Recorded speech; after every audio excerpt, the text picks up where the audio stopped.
Sister Martha and I have talked all week of your sermon last Sunday. It really is wonderful, Dr. Harper. In just 2 short years, you've taken on the spirit of Brooklyn. That's very gratifying, Miss Brewster. You see, living next to the church all our lives, we've seen so many ministers come and go.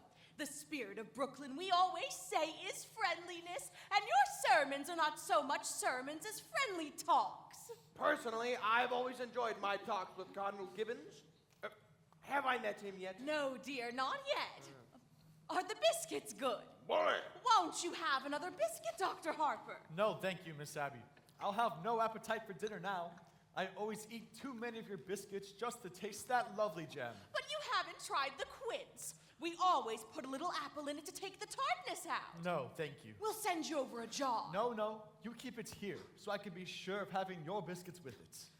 I do hope they don't make us use that imitation flour again. I mean, with this war trouble. It may not be very charitable of me, but I've almost come to the conclusion that this Mr. Hitler isn't a Christian. If only Europe were on another planet. Europe, sir? Yes, Teddy. Point your gun the other way. Gun? Teddy. No, to the west. There's your danger. There's your enemy, Japan. Why, yes. Yes, of course. Teddy, dear. No, Aunt Abby. Not so much talk about Europe and more about the canal. Well, let's not talk about war. Will you have another cup of tea, dear? No, thank you, Aunt Abby. Dr. Harper? No, thank you, Miss Abby. I must admit that war and violence seem far removed from these surroundings. It is peaceful here, isn't it? Yes, peaceful. The virtues of another day. They're all here in this house. The gentle virtues that went out with candlelight, good manners, and low taxes. It's one of the oldest houses here in Brooklyn. It's just as it was when Grandfather Brewster built and furnished it, except for the electricity. And we use it as little as possible. It was Mortimer who persuaded us to put it in. Why, yes, I can understand that. Your nephew Mortimer seems to live only by electric lights. Oh, the poor boy has to work so late. Oh, but I understand he's taking Elaine with him again to the theater tonight. Teddy, your brother Mortimer will be here a little later. Delighted. We're so happy it's Elaine Mortimer takes to the theater with him.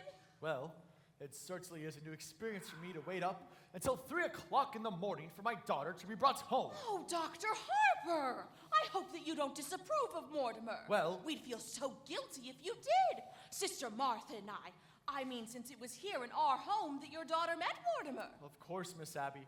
And so I'll say so immediately that I believe Mortimer himself to be quite a worthy gentleman. But I must also admit that I've watched the growing intimacy between him and my daughter with some trepidation. And for one reason, Miss Abby... You mean his stomach, Dr. Harper? Stomach. His dyspepsia. He's bothered with it so, poor boy. No, Miss Abby, I'll be frank with you. I'm speaking of your nephew's unfortunate connection with the theater. The theater? Oh, no, Dr. Harper. Mortimer writes for a New York newspaper. I know, Miss Abby, I know. But a dramatic critic is constantly exposed to the theater, and I don't doubt but some of them do develop an interest in it. Well, not Mortimer. You need have no fear of that. Why, Mortimer hates the theater. Really? Oh, yes. He writes awful things about the theater. But you can't blame him, poor boy. He was so happy writing about real estate, which he really knew something about. And then they just made him take this terrible night position. My. But, as he says, the theater can't last much longer anyway, and in the meantime, it's a living. Yes, I think if we give the theater another year or two, perhaps. Oh, well, who do you suppose that is? Oh, no, thank you, Teddy, dear. I'll go get it.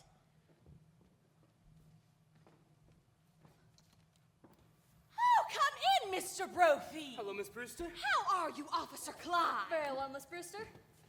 What news have you brought me? Colonel, we have nothing to report. Splendid. Thank you, officers. At ease. You know Dr. Harper. Sure. Hello, Dr. Harper. Oh, we've come for the toys for the Christmas fund. Oh, yes. That's splendid work you folks do, fixing up discarded old toys to give poor children a happier Christmas. It gives us something to do when we have to sit around the station. You get tired playing cards, and then you start cleaning your gun, and the first thing you know, you've shot yourself in the foot. Teddy, go upstairs and get that big box from your Aunt Martha's room. How is Mrs. Brophy today? Mrs. Brophy has been quite ill, Dr. Harper. Pneumonia. I'm sorry to hear that. Charge! She's feeling better, ma'am. A little weak still. I'm gonna get you some beef broth to take to her. Don't bother, Miss Abby. You've done so much for her already. We made some this morning. Sister Martha's taking some to poor Mr. Beninsky right now. I won't be a minute. Oh, and sit down. Be comfortable, all of you. She shouldn't go to all that trouble. Listen, try to stop her or her sister from doing something nice. And for nothing. They don't even care how you vote. When I received my call to Brooklyn, my wife wasn't well. When she died, and for months before, well, if I've known what pure kindness and absolute generosity are, it's because I've known the Brewster sisters. Colonel, you promised not to do that. But I must call a cabinet meeting to get the release of those supplies. He used to do that in the middle of the night. Neighbors raised Cain with us. They're a little afraid of him anyway. Oh, he's quite harmless. Suppose he does think he's Teddy Roosevelt. There's a lot worse people he could think he was. Damn shame. A nice family like this hatching a cuckoo. Well, his father, the old girl's brother, was some sort of a genius, wasn't he? And their father, Teddy's grandfather. Seems to me I've heard he was a little crazy too. Yeah, he was crazy like a fox. Made $1 million. Really? Here in Brooklyn? Yeah, patent medicine. Old Sergeant Edwards remembers him. Used the house here as sort of a clinic. Tried him out on people. Yeah, I hear he used to make mistakes occasionally too. Yeah, the department never bothered much because he was kind of useful on autopsies sometimes, especially poison cases. Well, whatever he did, he left his daughters fixed for life. Thank God for that.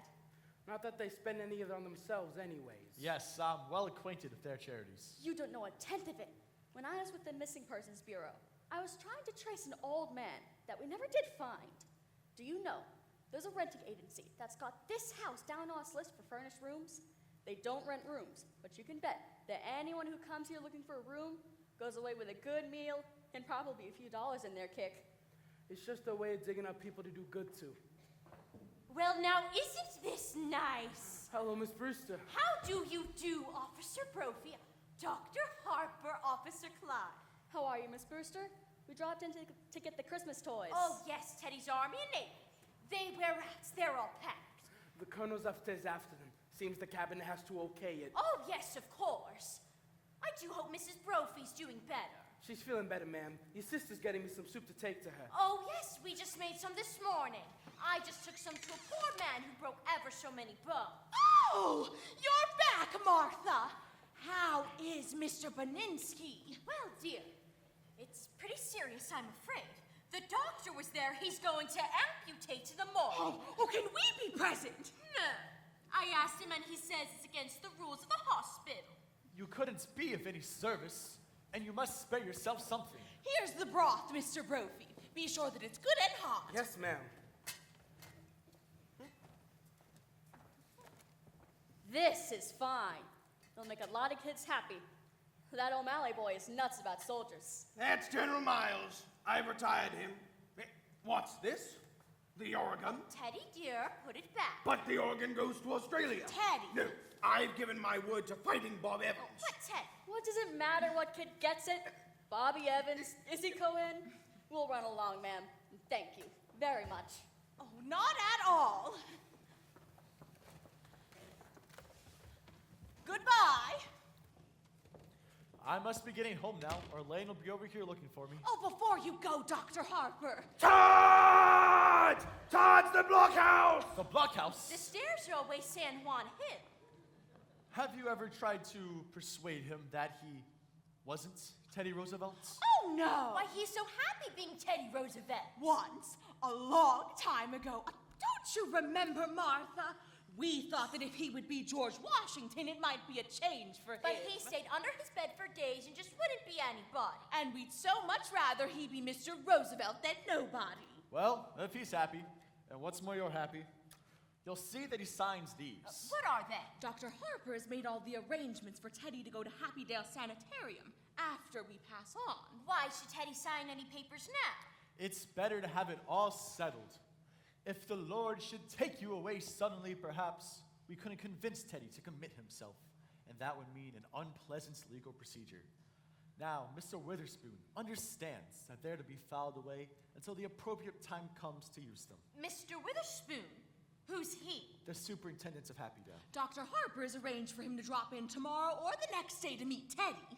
I must be getting home now. Oh, give our love to Elaine. And Dr. Harper, please don't think harshly of Mortimer just because he's a dramatic critic. Somebody has to do those things. Did you just have tea? Isn't it rather late? Yes. And dinner's going to be late too. So, why? Teddy! Good news for you. You're going to Panama to take another look for the canal. Delighted. That is bully. Just bully. I shall prepare at once for the journey. Oh. Charge! Abby! While I was out. Oh, yes, dear, I just couldn't wait for you. I didn't know when you would be back, and Dr. Harper was coming. But all by yourself. Oh, I got along fine. Well, I'll run right downstairs and see. Oh, no. There wasn't any time, and I was all alone. Well, Martha, just take a look at the window seat.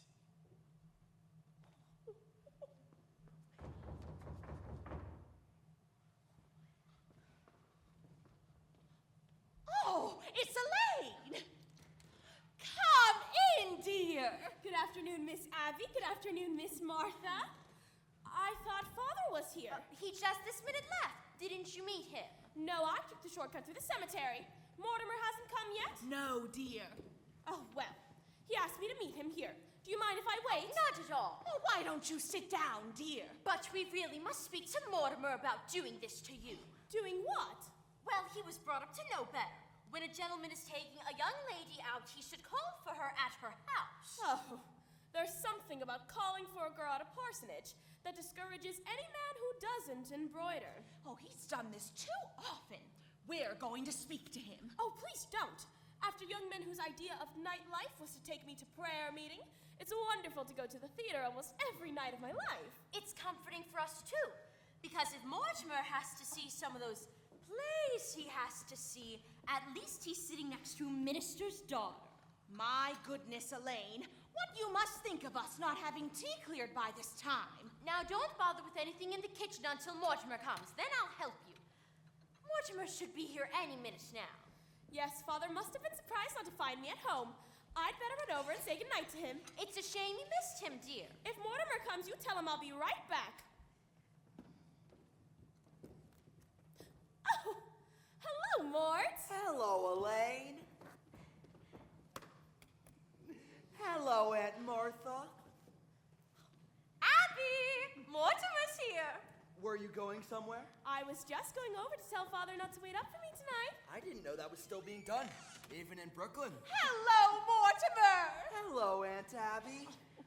How are you, dear? I'm fine.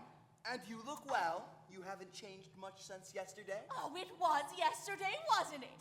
We're seeing a great deal of you lately. Well, come, sit down, sit down. Abby, haven't we something to do in the kitchen? Huh? You know, the tea things. Oh, yes, the tea things. Well, you two, you just make yourselves at home. You two Just make yourselves at home. Well, can't you take a hint? No, that was pretty obvious. A lack of inventiveness, I should say. Yes, that's exactly what you'd say. Where do you want to go for dinner? I don't care. I'm not very hungry. Well, I just had breakfast. Suppose you wait until after the show? But that'll make it pretty late, won't it? Not with the little stinker we're seeing tonight. From what I've heard, we'll be at Blake's by 10 o'clock. You ought to be fair to these plays. Are these plays fair to me? I've never seen you walk out on a musical. That musical isn't opening tonight. No? Darling, you'll have to learn the rules. With a musical, there are always 4 changes of title and 3 postponements. They liked it in New Haven, but it needs a lot of work. Oh, I was hoping it was a musical. You have such a light mind. Not a bit. Musicals somehow have a humanizing effect on you. After a serious play, I join the proletariat in the subway, and I listen to a lecture on the drama. After a musical, you bring me home in a taxi, and you make a few passes. Now, wait a minute, darling. That is a very inaccurate piece of reporting. Oh, I will admit that after the Berman play, you told me I had authentic beauty. And that's a hell of a thing to say to a girl. Wasn't until after our first musical you told me I had nice legs. And I have, too. For a minister's daughter, you sure know a lot about life. Where'd you learn it? In the choir loft. I'll explain that to you sometime, darling. The close connection between eroticism and religion. Religion never gets as high as the choir loft. Oh, which reminds me, I'd better run over and speak to Father. I've never been able to rationalize it. What? My falling in love with a girl who lives in Brooklyn. Falling in love? You're not stooping to the articulate, are you? The only way I can regain my self-respect is to keep you here in New York. Did you say keep? No. I've come to the conclusion that you're just holding out for the legalities. I can afford to be a good girl for quite a few years yet. And I can't wait that long. Where can we be married in a hurry? Say tonight. I'm afraid Father will insist on officiating. Oh, God! I bet your father could even make a marriage service sound pedestrian. Are you by any chance writing a review of it? Forgive me, darling. It's an occupational disease. You know, I may give that play tonight a good notice. Now, darling, don't pretend you love me that much. Be sure to tell your father not to wait up for you tonight. I think I'd better tell him to wait up tonight. I'll telephone Winchell to publish the engagement. Nevertheless. All right. Everything formal and legal, but not later than next month. Oh, darling! I'll talk it over with Father and set the date. No! We'll have to see what's in rehearsal. There'll be a lot of other first nights in October. Oh, hello, Mortimer. How are you, Mr. President? Oh, bully, thank you, just bully. What news have you brought me? Just this, Mr. President. The country is squarely behind you. Yes, I know. Isn't it wonderful? Well, goodbye. Goodbye. Where are you off to, Teddy? Panama. Panama's the cellar. He digs locks for the canal down there. You're so sweet with him, and he's very fond of you. Well, Teddy was always my favorite brother. Favorite? Were there more of you? Well, there's another brother, Jonathan. I've never heard of him. Your aunts never mention him. We don't like to talk about Jonathan. Jonathan left Brooklyn very early, by request. Jonathan was the kind of boy who liked to cut worms in two, with his teeth. What became of him? I don't know. He wanted to become a surgeon like grandfather, but he didn't want to go to medical school first. So his practice caught him in trouble. Aren't you two going to be late for the theater? No, we're skipping dinner. We don't have to start for another half an hour. Oh, well, I'll leave you two alone together again. Don't bother, darling. I'm going to run over to speak to Father. Before I go out with you, he likes to pray over me a little. I'll be right back. I'll cut through the cemetery. If the prayer isn't too long, I'll have time to lead you by distilled waters.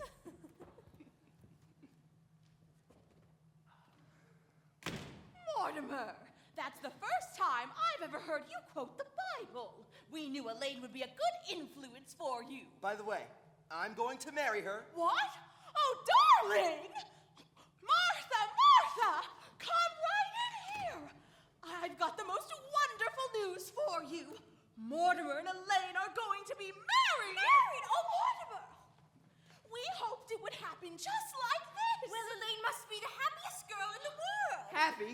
Just look at her leaping over those gravestones. Say, what's that? What's what? That statue. That's a Hordenina carnina. Oh, no, dear. That's Emma B. Stout ascending to heaven. No, on Miss Stout's left ear. That's a red-crested swallow. I've only seen one of those before in my life.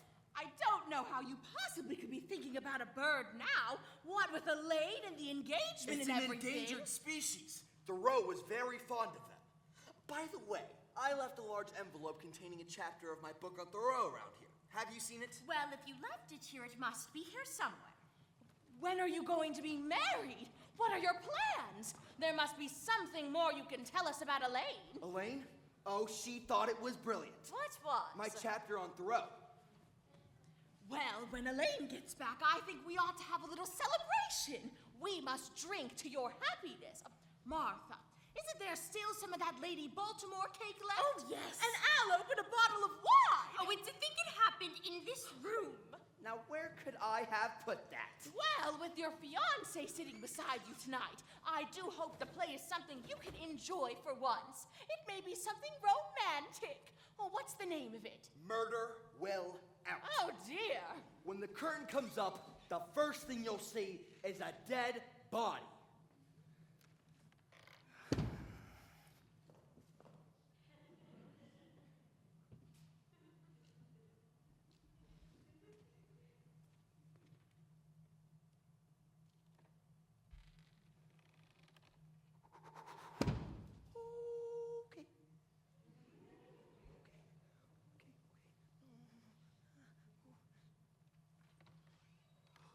Aunt Abby!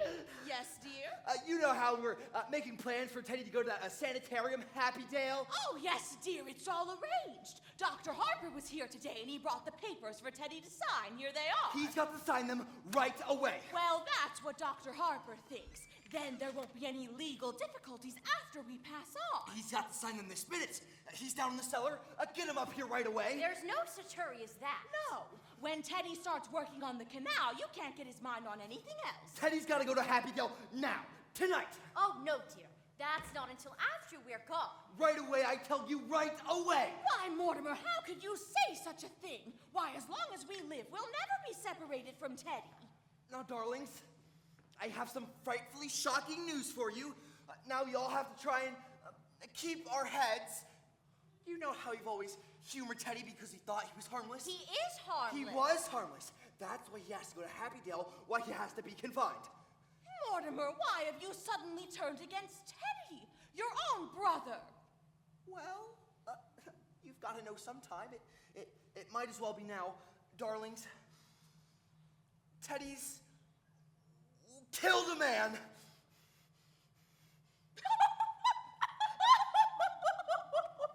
Oh, nonsense, dear. There's a body in the window seat. Oh, yes, dear, we know. You know. And it has nothing to do with Teddy. Now, Mortimer, just forget about it. Forget you ever saw the gentleman. Forget? We never dreamed you'd peek. But who is he? Oh, well, his name's Hoskins. Adam Hoskins. That's all I really know about him, except that he's a Methodist. That's all you know about him? Well, what happened to him? He died. Aunt Martha, men don't just get into window seats and die. No, he died first. Well, how did he die? Oh, Mortimer, don't be so inquisitive. The gentleman died because he drank some wine with poison in it. Well, how did the poison get in the wine? Well, we put it in wine because it's less noticeable. When it's in tea, it has a distinct odor. You put it in the wine? Yes, and I put Mr. Hoskins in the window seat because Dr. Harper was coming. So you knew what you'd done, and you didn't want Dr. Harper to see the body. Well, not at tea. That wouldn't be very nice. Now, Mortimer, you know the whole thing, so just forget it. I do think that Martha and I have the right to our own little secrets. And don't you tell Elaine. Oh, Abby, while I was out, I dropped in on Mrs. Schultz. She's doing much better, but she would like us to take Junior to the movies again. Well, we must do that tomorrow or next day. Yes, but this time we'll go where we want to go. Junior's not going to drag me to another one of those scary pictures.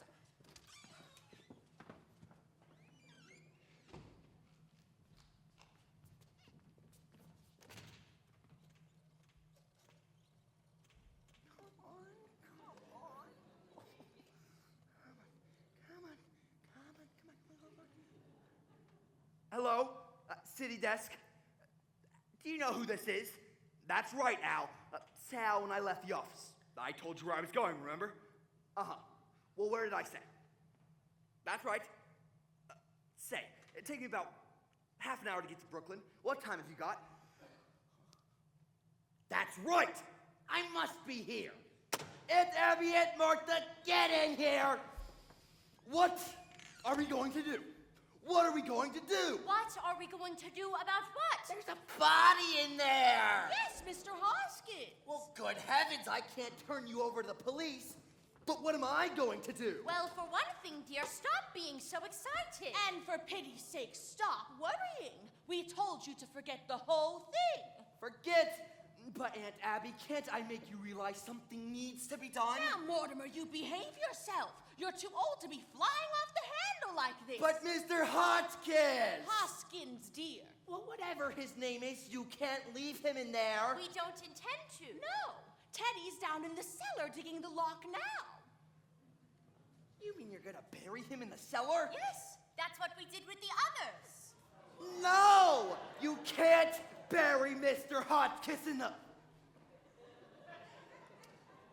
Others? The other gentleman. When you say others, do you mean like more than one others? Oh, yes. Let me see. This is 11, isn't it, Abby? No, dear, this makes 12. Oh, I think you're wrong. This is only 11. Oh, no, dear, because I remember distinctly when Mr. Hoskins first came in, it occurred to me he'd make just an even dozen. Well, you really shouldn't count the first one. Oh, I was counting the first one. So that makes it 12. It is 11. Hello? Hello? Hello? Oh, hello, Al. My, it's good to hear your voice. Well, anyway, they're all down in the cellar. Oh, no, Al. I'm sober as a lark. I just called you to tell you that I'm feeling a little pirandello. You know what? Never mind. You wouldn't understand. Look, Al, I'm glad you called. I need you to do something for me. George has got to cover the play tonight. No, Al, I can't. That's all there is to it. All right, I'll tell you about it tomorrow, but George has got to cover the play tonight. You get a hold of George. Let's see. Where were we? 12! Yes. Abby thinks we ought to count the first one, and that makes it 12. Okay. Now, who was the first one? Mr. Midgley, he was a Baptist. Of course, I still think we can't claim full credit for him because he just died. Martha means without any help from us. You see, Mr. Midgley came here looking for a room. It was right after you moved to New York. And it didn't seem right for that lovely room to just be going to waste when there were so many people who needed it. He was such a lonely old man. All his kith and kin were dead, and it left him so forlorn and unhappy. We felt so sorry for him. And then, when his heart attack came, and he sat dead right in that chair, looking so peaceful. Oh, remember Martha. We made up our minds then and there that if we could help other lonely old men to that same peace, we would. So he dropped dead right in that chair? How awful for you. Oh, no, dear. Why, it was rather like old times. Your grandfather always used to have a cadaver or two around the house. You see, Teddy had been digging in Panama, and he thought Mr. Midgley was a yellow fever victim. That meant he had to be buried right away. So we all took him down to Panama, and we put him in the lock. Now that's why we told you not to worry about it, because we know exactly what's to be done. So that's how this all started. That man walking in here and dropping dead? Of course, we realized we couldn't depend on that happening again. So, You remember all the jars of poison that have been up in Grandfather's laboratory all these years. you know your Aunt Martha's knack for mixing things. You've eaten enough of her piccalilli. Well, dear, for 1 gallon of elderberry wine, I take 1 teaspoonful of arsenic, half a teaspoonful of strychnine, and just a pinch of cyanide. Should have quite a kick. Oh, yes. As a matter of fact, one of our gentlemen found time to say, "How delicious!" Well, I'd better get things started in the kitchen. I wish you could stay for dinner. I'm trying out a new recipe. I couldn't eat a thing. I'll come in and help you, dear. Well, I feel so much better already. Oh, you have to wait for Elaine, don't you? How happy you must be. you alone with your thoughts.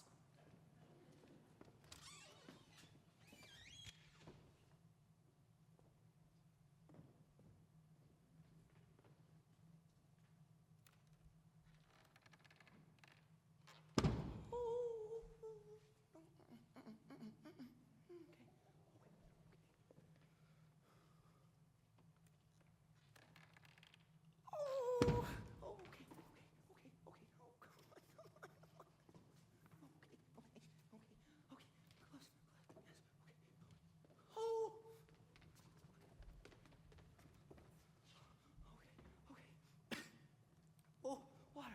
Oh, I deserve this. Oh, I've had a long day.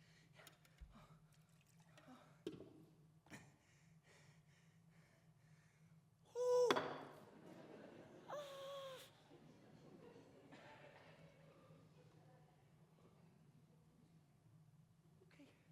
Okay. Okay. Oh God. Ah! Oh, it's you! Don't be cross, darling. Father could see I was excited, so I told him about us, and that made it hard for me to get away. But listen, darling, he's not going to wait up for me tonight. Look, Elaine, you run along home and I'll call you up tomorrow. Tomorrow? You know I call you up every day or two. But we're going to the theater tonight. No, we're not. Well, why not? Something's come up. What, darling Mortimer? You've lost your job. No, I haven't lost my job. I'm just not covering that play tonight. Now you run along home, Elaine. But I've got to know what happened. Certainly you can tell me. No, I can't. But if we're going to be married... Married? Have you forgotten that not 15 minutes ago you proposed to me? I did? Oh, yes, I did. Well, as far as I'm aware, that is still on. Now you run along home, Elaine. Oh, listen, you can't propose to me one minute and then throw me out of the house the next. I'm not throwing you out of the house. Now would you get out of here? No, I won't get out of here. Not until I've had some kind of explanation. Elaine!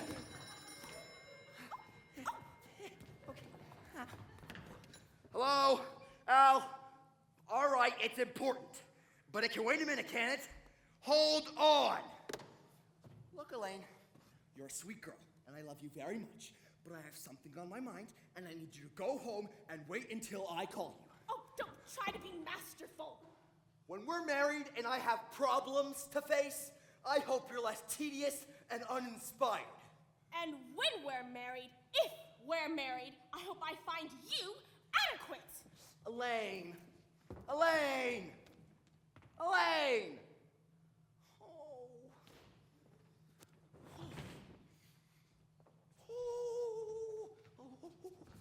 I'm sorry. Hello?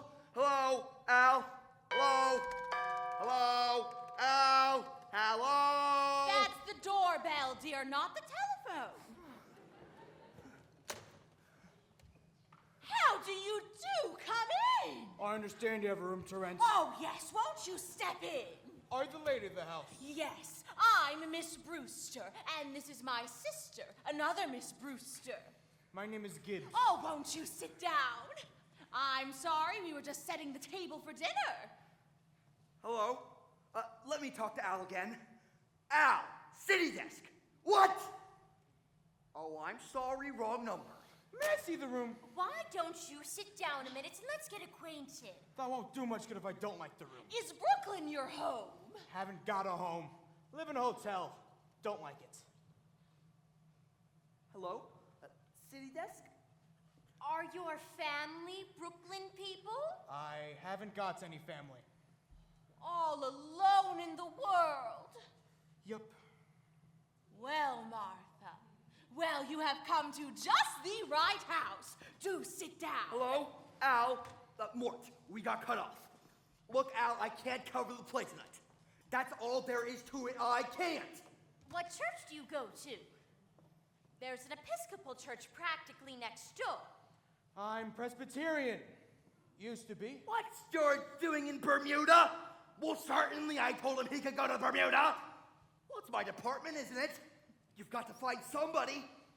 You look around, I'll hold on. Is there always this much noise? Oh, he doesn't live with us. There must be somebody around the place. Look, Al, how about the office boy? You know, the bright one, the one we don't really like. All right, you look around, I'll hold on. I'd really like to see the room. It's upstairs. Won't you try a glass of our wine before we start up? Never touch it. We make this ourselves. It's elderberry wine. Elderberry wine. I haven't had elderberry wine since I was a boy. Thank you. Well, there must be some printers around. Look, Al, how about the fellow who sets my copy? He ought to know about what I'd write. His name's Joe. He's the third machine from the left. But Al, we could have the next bird's mantle on our hands. Do you have your own elderberry bushes? No, but the cemetery's full of them. No, I'm not drinking, but I'm going to start now. Do you serve meals? Oh, we might. But first, let's just see whether you like our wine. Mortimer! Mortimer! Not that!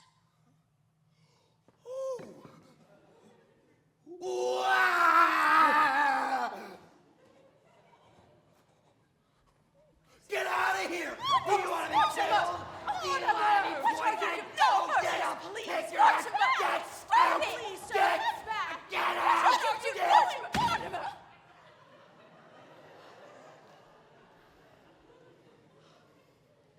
Well, now you've spoiled everything.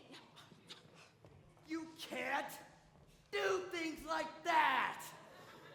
I don't know how to explain this to you, but it's not only against the law, it's wrong. People wouldn't understand. He wouldn't understand. Abby, we shouldn't have told Mortimer. Well, what I'm trying to say is this has developed into a very bad habit. Mortimer! We don't try to stop you from doing things that you like to do. I don't see why you should interfere with us. Hello? All right, Al, I'll see the first act and pan the hell at it. But you've got to do something for me. Get hold of O'Brien, our lawyer, the head of our legal department. Have him meet me at the theater. All right, don't let me down. Okay, I'm starting now. Look, I've got to go to the theater. I can't get out of it. But before I go, I want you to promise me something. We'd have to know what it was first. Now, you know I love you very much, and I'd do anything in the world for you. So I want you to do just this little thing for me. What do you want us to do? Don't do anything. I mean, don't do anything. Don't let anyone in this house while I'm gone, and leave Mr. Hoskins where he is. Why? Because I need time to think. And I have quite a lot to think about. Well, we were planning on holding services before Services? dinner. Certainly. You don't think we bury Mr. Hoskins without a full Methodist service, do you? Why, he was a Methodist. But can't that wait until I get back? Oh, then you can join us! Yes! Yes! Oh, Mortimer, you'll love the services, especially the hymns.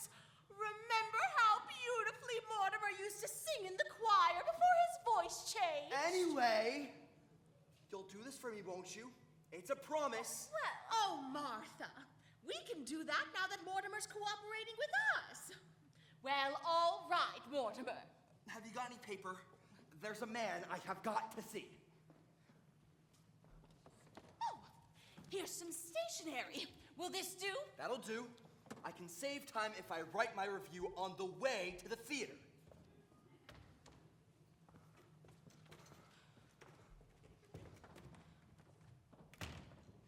Mortimer didn't seem quite himself today. Well, that's only natural. I think I know why. Why? He's just become engaged to be married. I suppose that always makes a man nervous. Well, I'm so happy for Elaine, and their honeymoon ought to give Mortimer a real vacation. I don't think he got much rest this summer. Well, at least he didn't go kiting off to China or Spain. I could never understand why he wanted to go to those places. Well, I think to Mortimer the theater has always seemed pretty small potatoes. He needs something big to criticize. Something like the human race. Abby, if Mortimer's going to be joining us for the services, we'll need another hymnal. There's one in my room. You know, dear, it really is my turn to read the services. But since you weren't here when Mr. Hoskins first came, I want you to do it. That's very nice of you, dear. But are you sure you want me to? It's only fair. Well, I think I'll wear my black bombazine and Mother's old blouse. Oh, I'll go, dear. We promised Mortimer we wouldn't let anyone in. Who do you suppose it is? Let me look. There's two men, and I've never seen them before. Are you sure? There's a car at the curb. They must have come in that. Oh, let me look. Do you recognize them? They're strangers to me. We'll just have to pretend we're not at home.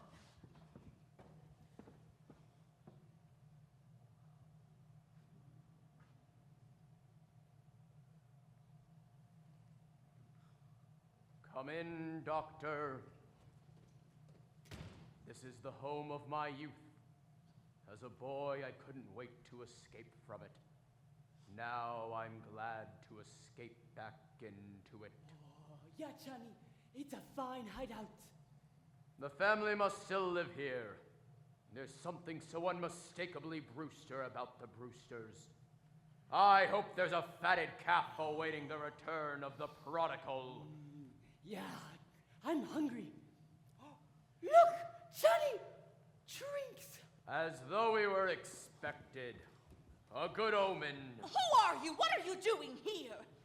Why, Aunt Abby! Aunt Martha. It's Jonathan. You get out of here! But I'm Jonathan. Your nephew, Jonathan. Oh, no, you're not. You're nothing like Jonathan, so don't pretend that you are. You just get out of here. But I am Jonathan. And this is Dr. Einstein. And he's not Dr. Einstein either. Not Dr. Albert Einstein, Dr. Herman Einstein. Who are you? You're not our nephew, Jonathan. I see you're still wearing that lovely garnet ring Grandma Brewster bought in England. And Aunt Martha, still the high collar to hide the scars where grandfather's acid burned you. His voice is like Jonathan's. Have you been in an accident? No, my face. Dr. Einstein is responsible for that. He's a plastic surgeon. He changes people's faces. But I've seen that face before. Abby, remember when we took the little Schultz boy to the movies and I was so frightened? It was that face. Easy, Johnny, easy! Don't worry, ladies. The last 5 years, I give Johnny 3 new faces. Oh, this last one. Well, I saw that picture just before I operate. I was intoxicated. You see, Doctor? You see what you've done to me? Even my own family doesn't even... Johnny, you're home! And this lovely house. Oh, how often he talks about this house, about Brooklyn, about your aunts who love you. They love you so much. You know it's Jonathan. Speak to him and tell him so. Well, Jonathan, it's been a long time. What have you been doing all these years? Yes, Jonathan. Where have you been? Oh, England, South Africa, Australia. The last 5 years, Chicago.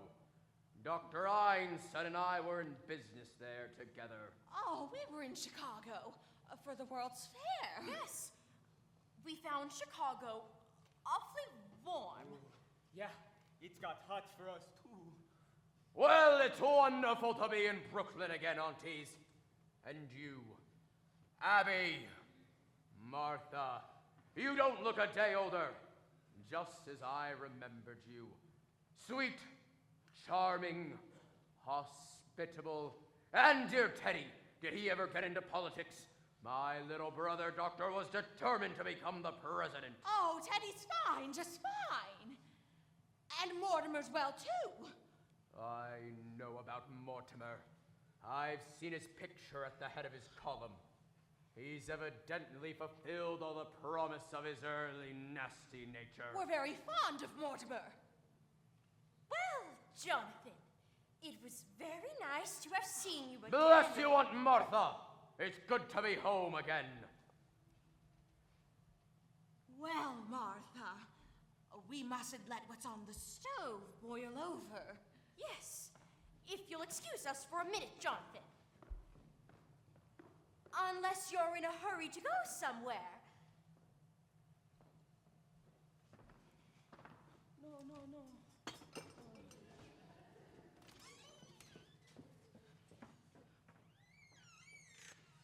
Well, Johnny, where do we go from here?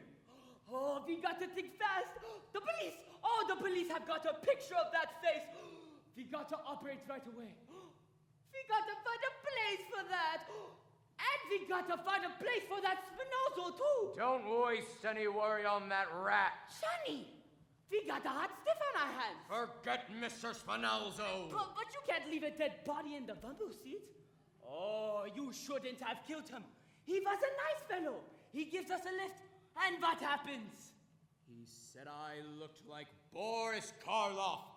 That's your work, Doctor. You did that to me. I fix you quick. It's beautiful. Tonight. No, Johnny, I'm hungry. I'm weak. I can't. Oh, Jonathan! We're glad that you remembered us and took the trouble to come in and say hello. But you were never happy in this house, and we were never happy while you were in it. So we've just come in to say goodbye.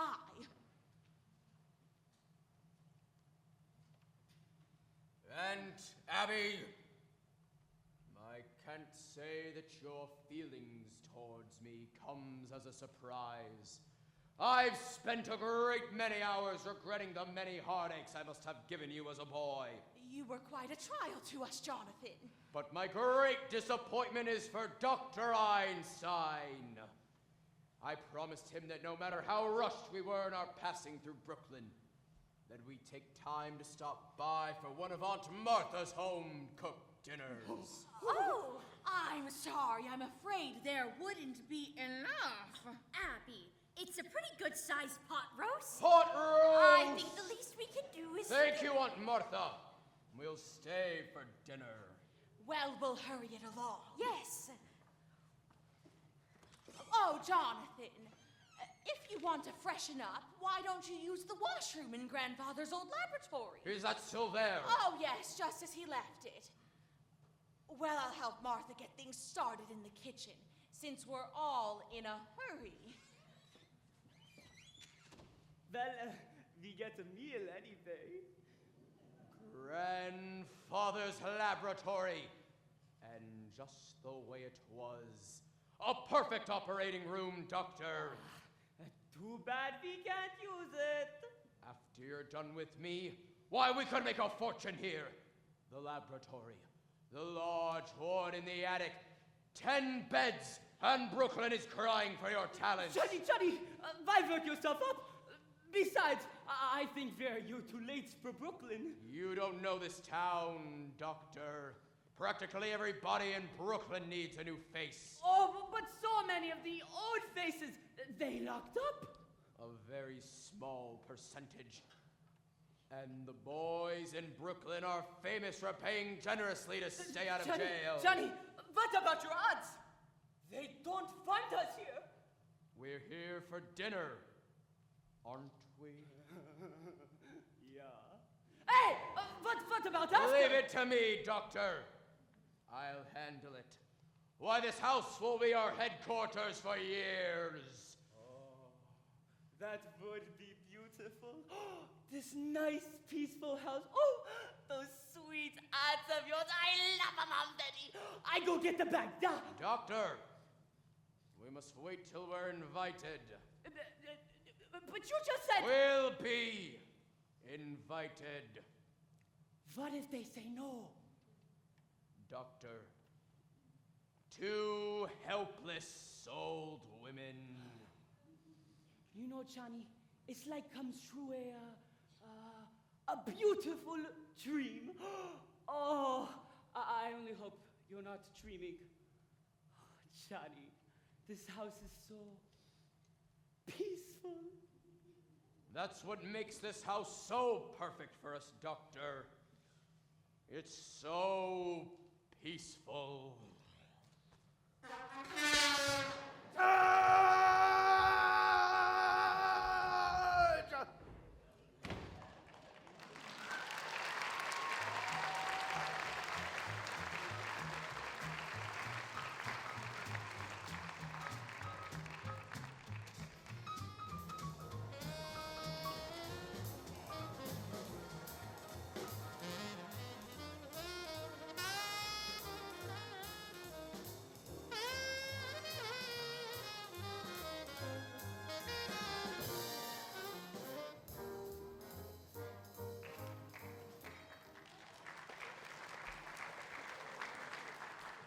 Yes, aunties, those 5 years in Chicago were amongst the busiest and happiest of my life. And from Chicago, we go to South Bend, Indiana.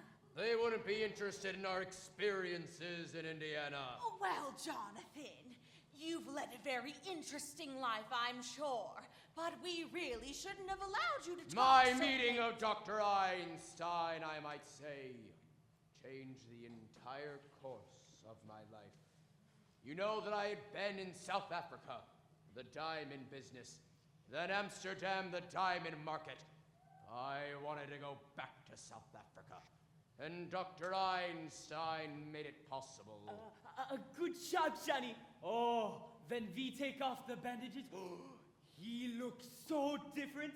The nurse had to reintroduce me. I loved that face. I still carry a picture of it with me. This looks more the way you used to look. But still, I wouldn't know you. I think we'll go back to that face, Doctor. Oh, yeah, Johnny. I think it's safe now. Well, I know you both want to get to where you're going. My dear aunties, I am so full of that delicious dinner. I am unable to move a muscle. Oh, yeah. Me too. After all, it's very late, and I'm sure you two. I found it! I found it! What did you find, Teddy? The story of my life, my biography. Here's the picture I was telling you about, General. Here we are, the two of us. General Goethals and President Roosevelt at work at Clermont. That's me, General, and that's you.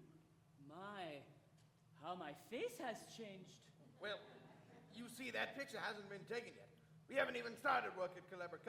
We are still digging locks. And now, General, we shall both go to Panama and inspect the new lock. No, Teddy, not to Panama. No, not Panama. Panama is a long way off. Nonsense. It's just down in the cellar. The cellar. We let him dig the Panama Canal in the cellar. General Goethals, as President of the United States, Commander-in-Chief of the Army and Navy, and the man who gave you this job, I demand that you accompany me on the inspection of the new lock. Teddy! I think it's time you go to bed. I beg your pardon? Who are you? I'm Woodrow Wilson. Now go to bed. No, you're not Wilson. But your face is familiar. You're not anyone I know now.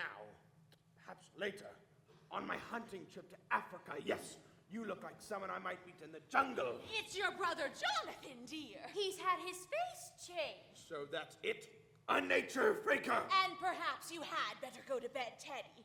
Jonathan and his friend have to go back to their hotel. General Goethals, inspect the canal. Oh.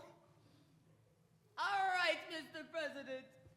We go to Panama. Bully, bully! Follow me, General. It's just down south, you know.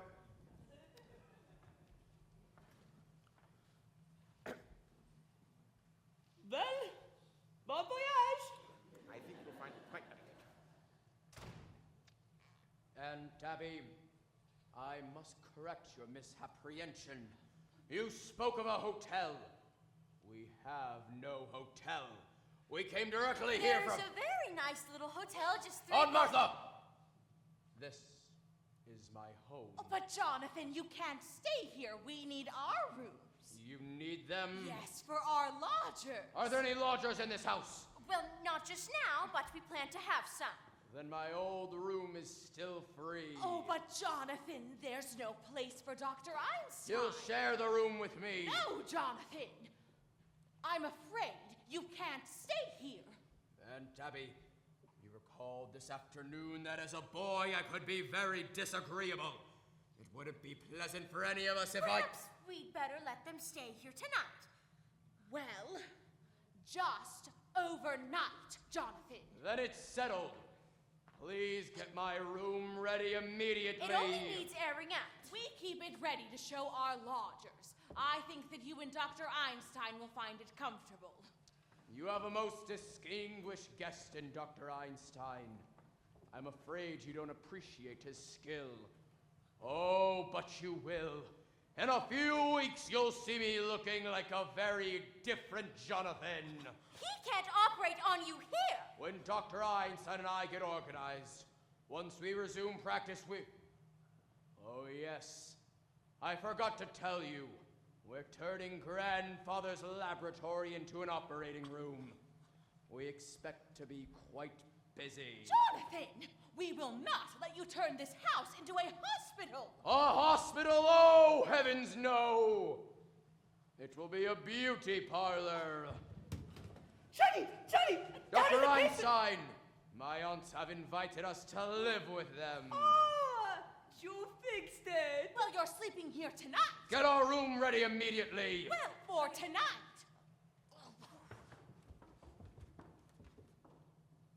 Johnny! Johnny! Then I go down in the basement. You know what I find? What? The Panama Canal! The Panama Canal. Oh, yeah, it just fits Mr. Spinozzo. It's a whole teddy dog, 6 feet long and 4 feet wide. Down there. Oh, you'd think we knew we were bringing him. That's hospitality. Rather a good joke on my aunts. They're living in a house with a body buried in the cellar. Johnny, how do we get him in? Yes, we can't just bring him through the front door. We'll drive the car up between the house and the cemetery. Then, when everyone's gone to bed, we'll bring Mr. Spinalzo through the window. Oh, Johnny, just think, we got a place to sleep tonight. Easy, Doctor. You're operating tomorrow. And this time you better be sober. I think you're beautiful. And if you don't... Jonathan, your room is ready. Then you and Aunt Martha can go to bed. Dr. Einstein and I are moving the car up behind the house. It's all right where it is until morning. I wouldn't want to leave it in the street. That might be against the law.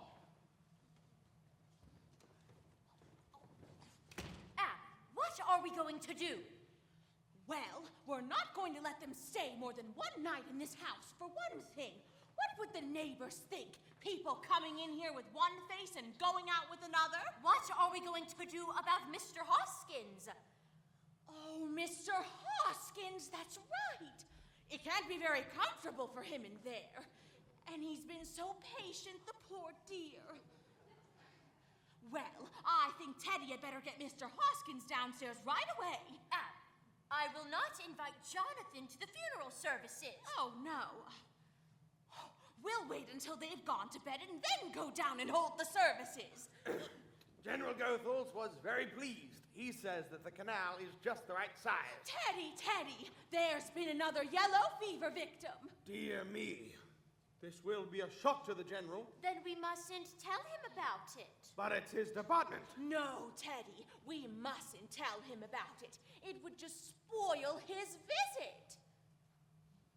I am sorry, Aunt Abby, it is out of my hands. He'll have to be told, Army regulations, you know. But Teddy, we must keep it a secret. Yes.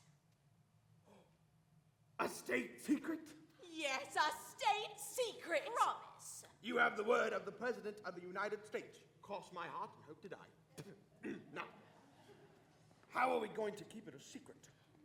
Well, Teddy, you go back down in the cellar when I turn out the lights. When it's all dark, you come up and take the poor man down to the canal. Now go along, Teddy. And we'll come down later and hold services. You may announce the President shall say a few words. Where is the poor devil? He's in the window seat. Seems to be spreading. We've never had yellow fever there before.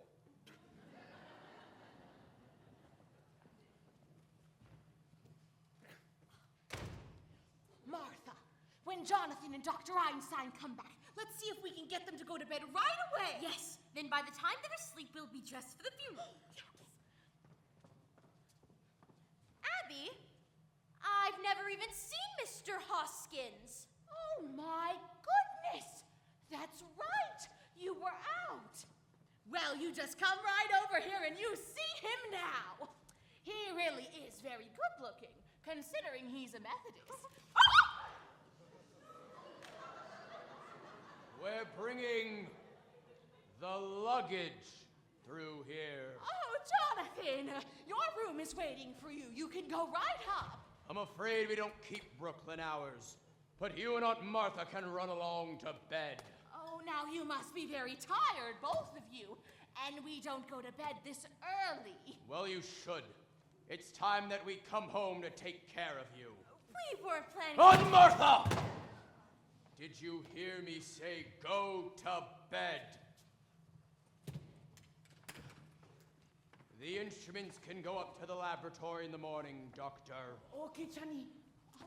Now, we're all going to bed. I'll wait till you're up and then turn out the lights. Another flight, Doctor. Run along, Aunt Martha. All right, Aunt Abby. I'll be right up. Now, Aunt Abby, turn out the lights.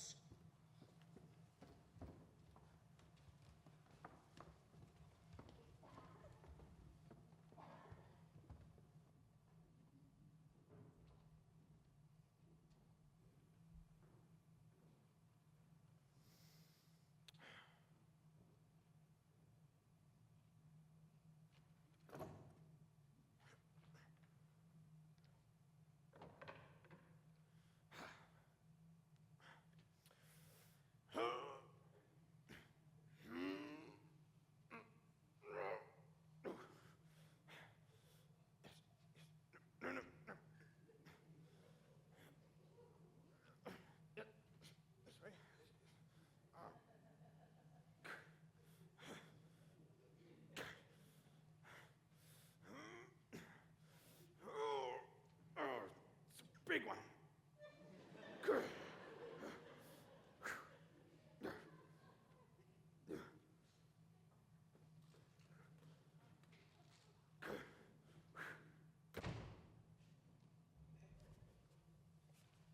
Okay, Johnny.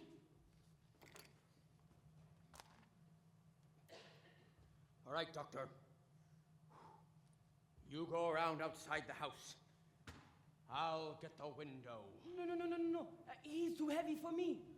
You go outside and push. I stay here and pull. Then together, we get him down to Panama. All right, Doctor. I'll make sure the coast is clear. When I tap on the glass, let me in. Okay, Johnny.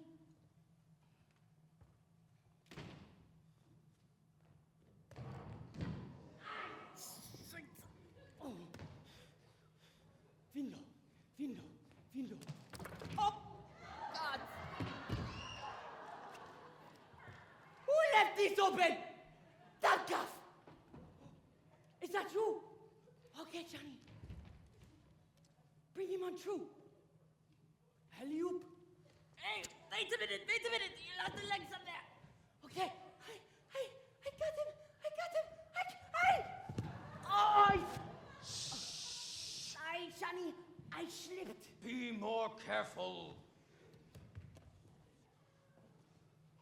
We lost the shoe somewhere. Hurry up, Doctor. Shutting the door! Go quick! I manage here. No! You go around. I manage here. Go quick! Oh.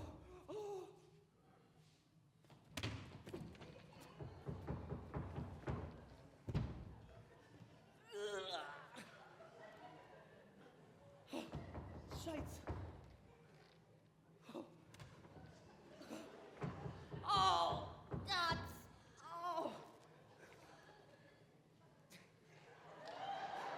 Oh, no.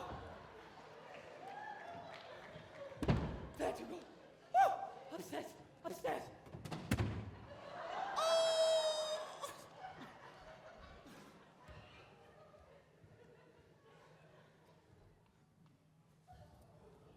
Aunt Abby? Miss Martha? Miss Abby? Miss Martha? Ah! Who is it? Is that you, Teddy? Who are you? Who are you? I'm Elaine Harper. I live next door. Then what are you doing here? I thought I saw someone. I came over to speak to Miss Abby and Miss Martha. You chose a rather untimely moment for a social call. Turn on the lights, Doctor. Ah! I think you'd better explain what you're doing here. We happen to live here. You don't live here. I'm in this house every day and I've never seen you before. Where are Miss Abby and Miss Martha?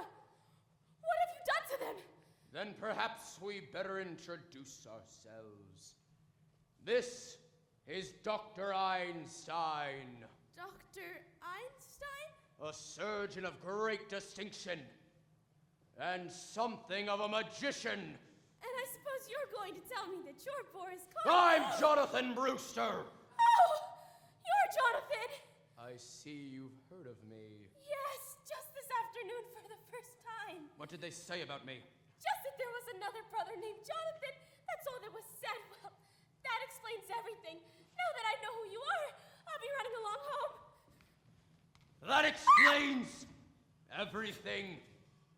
Just what do you mean by that? What are you doing here at this time of night? I thought I saw someone prowling around the house. I suppose it was you. You thought you saw someone prowling around the house? Yes? Why weren't you outside? Isn't that your car? You saw someone by the car? Yes? What else did you see? Just someone walking around the house. What else did you see? Just that, that's all. That's why I came over here. I wanted to tell Miss Abby to call the police, but if that was you and that's your car, I don't need to bother Miss Abby. I'll be running along. No, I think you're lying. Johnny, I think she tells truth. I We think let her she's go. lying. Breaking into a house at this time of night. I think she's dangerous. She shouldn't be allowed around loose.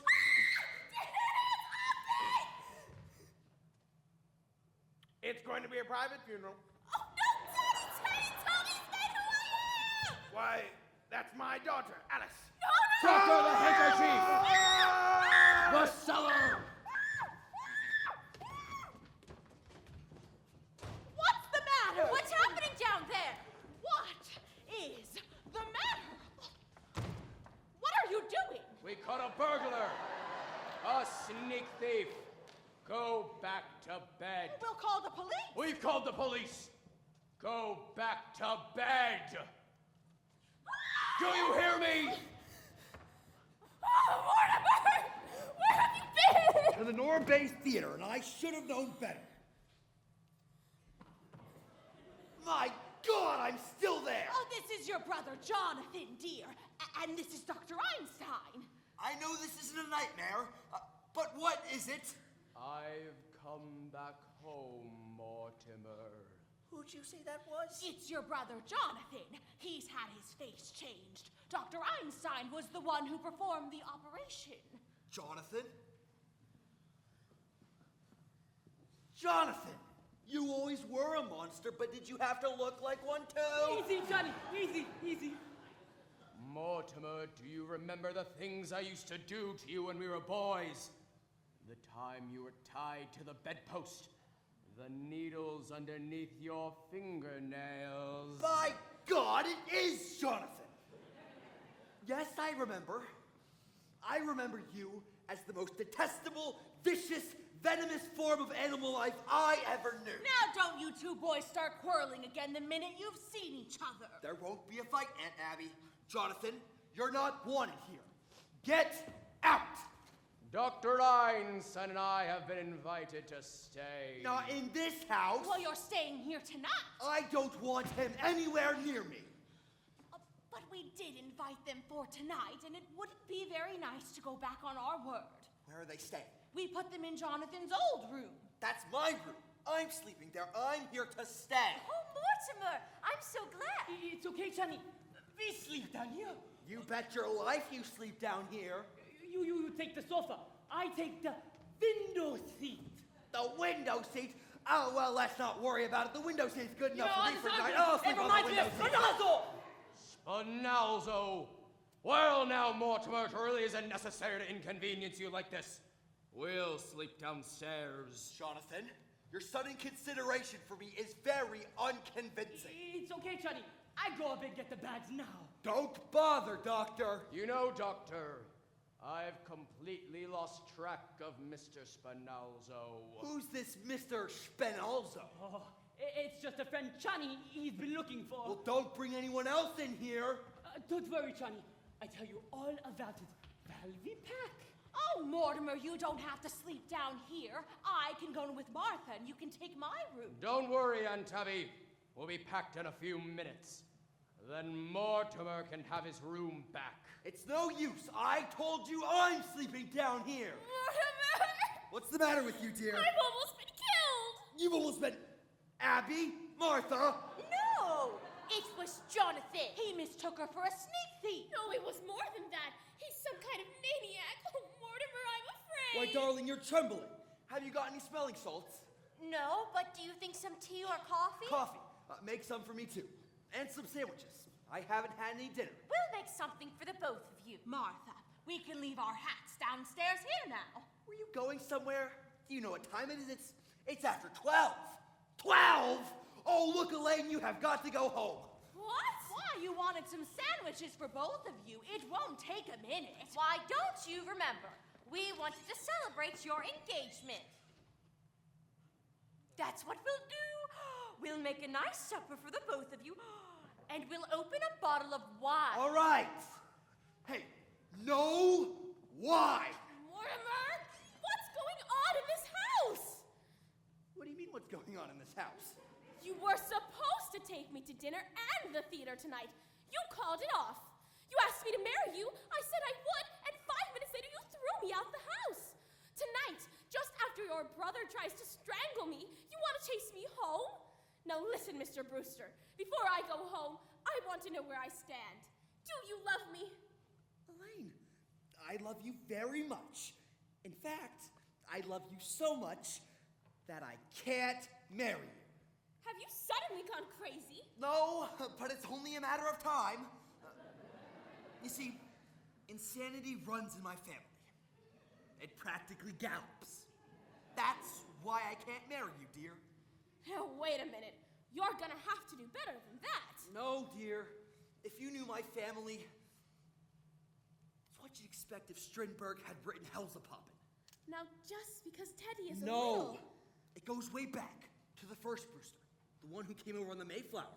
He was a violent man. Mortimer, that's ancient history. No, the whole family. Take my grandfather, for instance.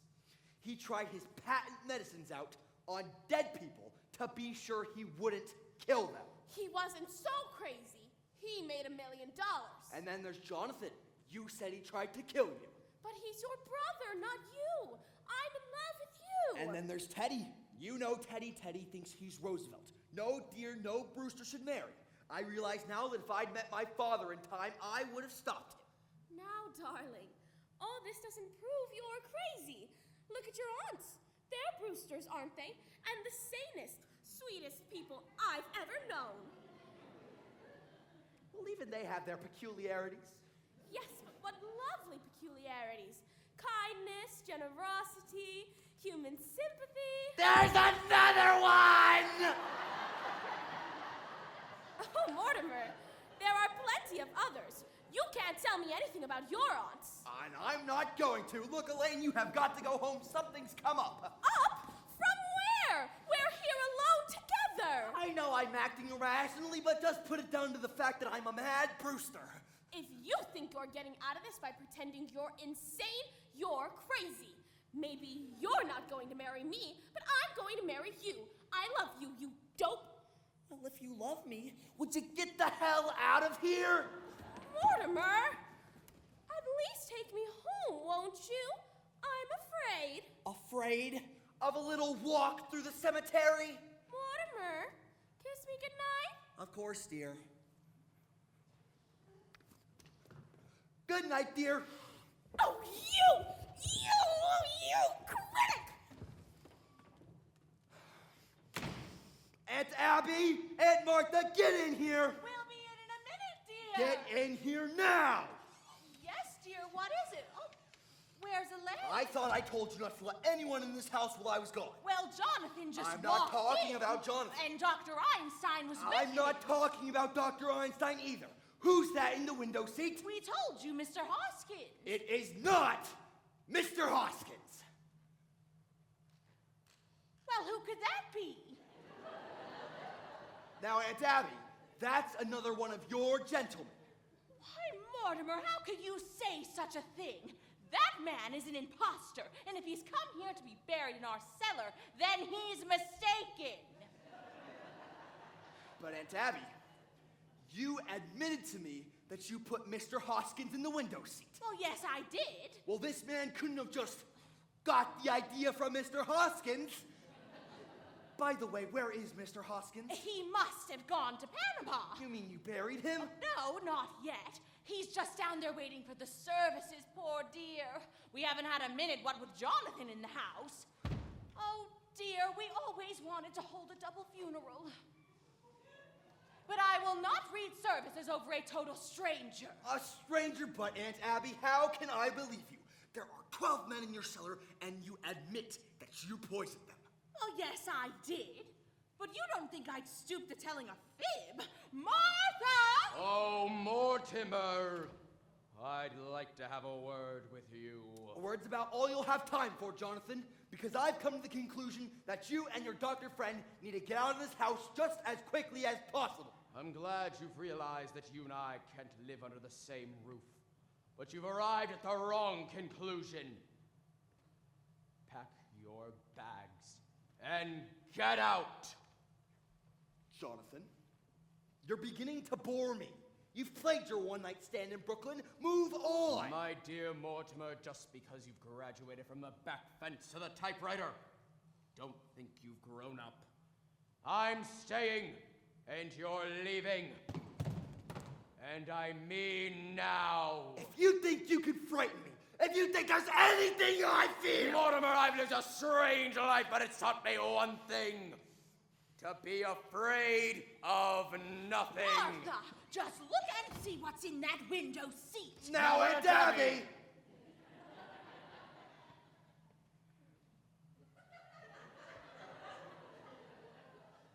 Jonathan, why won't you show Aunt Martha what's in the window seat? Aunt Abby, I owe you a very big apology. But I have some good news for you. Jonathan is leaving, and he's taking Dr. Einstein and their cold companion with him. Now, Jonathan, you're my brother. You're a Brewster. So I'm going to give you one chance to get out of this house and take the evidence with you. You can't ask for more than that. All right. Then you leave me no choice. I must call the police. Don't reach for that telephone. Are you still giving me orders after you've seen what's happened to Mr. Spinalzo? Spinalzo? Oh, I knew he was an imposter. What happened to Mr. Spinalzo can happen to you too.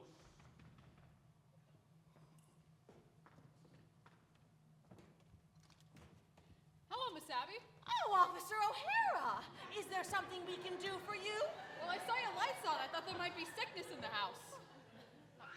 Oh, you cut company. I'm sorry I disturbed you. Oh, no, come on in. Oh, yes, come in. Come right in, Officer O'Hara. This is our nephew Mortimer. Pleased to meet you. And this is another nephew, Jonathan. Pleased to make your acquaintance. Well, it must be nice having your nephews visiting you. Will they be staying for a bit? Oh, I'm staying. My brother Jonathan was just leaving. I've met you here before, haven't I? I'm afraid not. Jonathan hasn't been home in years. Well, your face looks familiar to me. Maybe I've seen a photo of you somewhere. I don't think so. Yes, Jonathan. I'd hurry if I were you. Your things are already packed, aren't they? Well, you'll be wanting to say your goodbyes. I'll be running along. Oh, no. I'd like you to stick around until my brother goes. I only dropped by to make sure everything was all right. Say, you could have a cup of coffee with us. Oh, I forgot the coffee. Well, I'd better make some more sandwiches. I ought to know your appetite by this time, Officer O'Hara. Don't bother. I'm due to ring in a few minutes. No, you can have a cup of coffee with us. Come on in, sit down. Say, ain't I seen a photo of your brother around here someplace? I don't think so. Well, he certainly reminds me of somebody. He probably looks like someone you'd see in the movies. Oh, I never go to the movies. I hate them. My mother says the movies is a bastard art. Yeah, it's full of them. Your mother said that? Yeah, my mother was an actress, a stage actress. Perhaps you've heard of her. Peaches Latour. Sounds like a name I've seen on a program. What'd she play? Well, the big hit was Mutt and Jeff. I played it for 3 years. I was born on tour, the 3rd season. Oh, you were? Yup, Sioux City, Iowa. I was born in the dressing room at the end of the 2nd act. And Mother made the finale. What a trooper. You know, I bet there's a good story in your mother. Say, you know I write about the theater. You do? Say, you're not Mortimer Brewster, the dramatic critic. Yes! Well, I sure am glad to meet you. Say, Mr. Brewster, we're in the same line of business. We are? Yup. I'm a playwright. This being on the police force is just temporary. How long have you been on the force for? 12 years. I'm collecting material for a play. Oh, I'll bet it's a honey. Well, it ought to be with all the stuff I see being a cop. Mr. Brewster, you got no idea what goes on in Brooklyn. I'm pretty sure I have. Say, what time you got? 10 after 1. Oh, gee, I gotta ring in. Hey, no. How about that play of yours? You know, I might be able to help you. You would?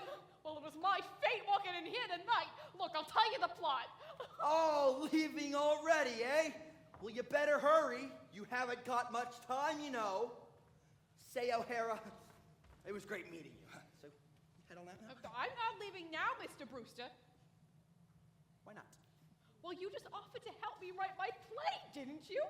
You and me are gonna write my play together. But O'Hara, look, I'm just not a creative writer. Oh, well, I'll do the creating. You just put the words to it.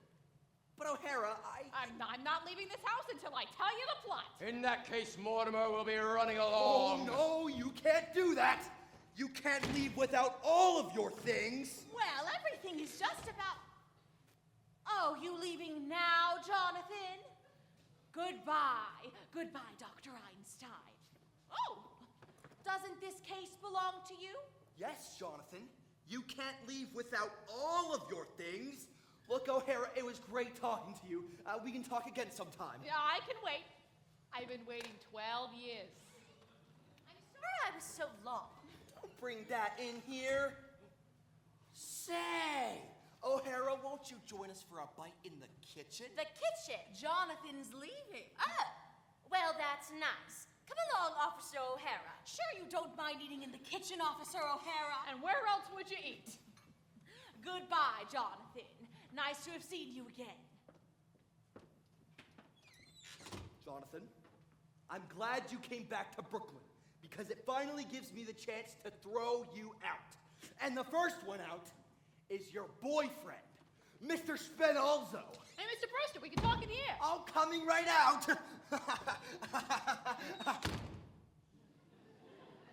I might have known you'd grow up to write a play with a police officer. When I come back, I expect to find you gone. All 3 of you. Doctor, this affair between me and my brother has got to be settled. No, Johnny. We got trouble enough. Let's get going. Your brother, he gives us a chance to leave. Doctor, you don't understand. This goes back a great many years. Johnny, let's go. We're staying right here tonight. With a cop in the kitchen and Mr. Spinazzo in the window seat. That's all he's got on us. We'll take Mr. Spinalzo and dump him down in the bay. And if anybody tries to interfere, we can... Johnny! Doctor! You know when I make up my mind that Yes, when you make up your mind, you lose your head. Oh, Brooklyn ain't a good place for you. Doctor! Okay? We got to stick together. Someday, we get stuck together. If we're coming back here, do I got to bring these with us? No. Put him in the cellar. And move quick. Mr. Spinalzo can go out the same way he came in. Oh! Johnny! What? Come quick! The cellar! And the whole teddy dog! Yes? We got an ace in the hole! Come on, I show you!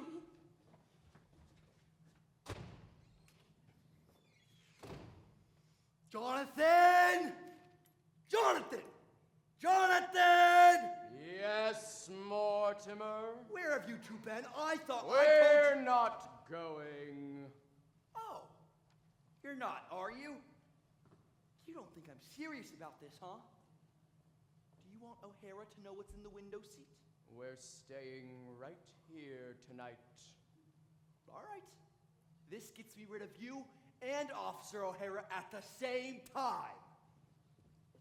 Officer O'Hara, won't you come in here? If you tell O'Hara what's in the window seat, I'll tell her what's down in the cellar. The cellar? There's an elderly gentleman down there who seems to be very dead. What were you doing down in the cellar? What is he doing down in the cellar? No thanks, ma'am. They're fine. I've had plenty. Now what are you going to tell O'Hara? Mr. Brewster, your aunts want to hear it too. Shall I get them in here? No, O'Hara, you've got to ring in. Oh, to hell with ringing in. I'll get your aunts in here and I'll tell you the plot. No, O'Hara, not in front of all these people. We'll talk about it someplace later. How about the back room at Kelly's? Yes, you go to Kelly's and I'll meet you there. Why don't you two go down to the cellar? That's all right with me. Is this the cellar? No. You're going to go to Kelly's and I'll meet you there. But you're going to ring in on the way. All right, that'll only take a couple of minutes. I'll ditch this guy and be back in 5 minutes. When I return, I expect to find you gone. Wait for me. Oh, we'll wait for him, Doctor. I've waited a great many years for a chance like this. Oh, did he look guilty? We got him right where we want him. Bring the bags back up to the room, Doctor. Have they gone? Oh, we thought that we heard somebody leave. Oh, just Mortimer. And he'll be back in a few minutes. Is there anything left in the kitchen? I think Dr. Einstein and I would enjoy a bite to eat. But you won't have time. No, if you're still here when Mortimer gets back, he won't like it. Oh, he'll like it. He's got to like it. Get something for us to eat while we bury Mr. Spinalzo in the cellar. Oh, no! No, Jonathan, he can't stay in our cellar. You have to take him with you. There's a friend of Mortimer's waiting for him. A friend of Mortimer's? He and Spinalzo will get along fine. They're both dead. They must mean Mr. Huskins. Mr. Huskins? You know what's about in the cellar? Oh, of course we do. And he's no friend of Mortimer's. He's one of our gentlemen. Your gentleman? And we won't have any strangers buried in our cellar. And besides, the cellar's crowded already. There's no room for Mr. Spinalzo. Crowded? With what? There are 12 graves down there now. 12 graves! And that leaves very little room, and we're going to need it. You mean you and Aunt Martha have murdered... Murdered? Oh, Certainly not. Why, it's one of our charities. Why, what we've been doing is a mercy. So you just take your Mr. Spinalzo out of here. You mean you've done that here, in this house, and you've buried them down there? Sonny, oh, we travel the whole world, and they stay right here in Brooklyn, and they do just as good as you do. What? You've got 12.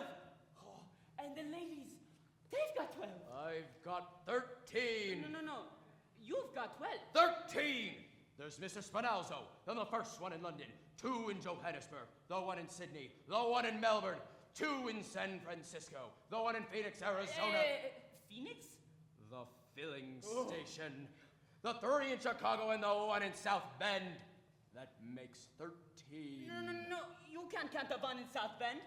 He died of pneumonia. He wouldn't have gotten pneumonia if I hadn't shot him. No, Johnny. He died of pneumonia, not you. He don't count. He counts with me. I say 13. No, Johnny. You've got 12. And the sweet old ladies also have 12. They are just as good as you are. No, they are they? Well, that's easily taken care of. All I need is one more, Doctor. That's all. One more. Well, here I am.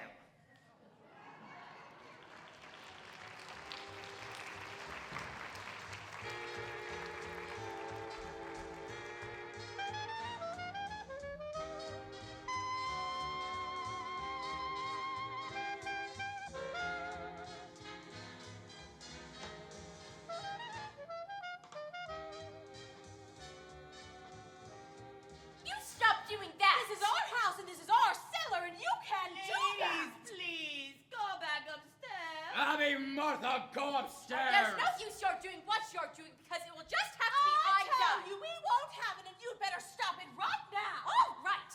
You'll find out. You'll find out whose house this is. I'm warning you, you'd better stop it right now! Hasn't Mortimer come back yet? No!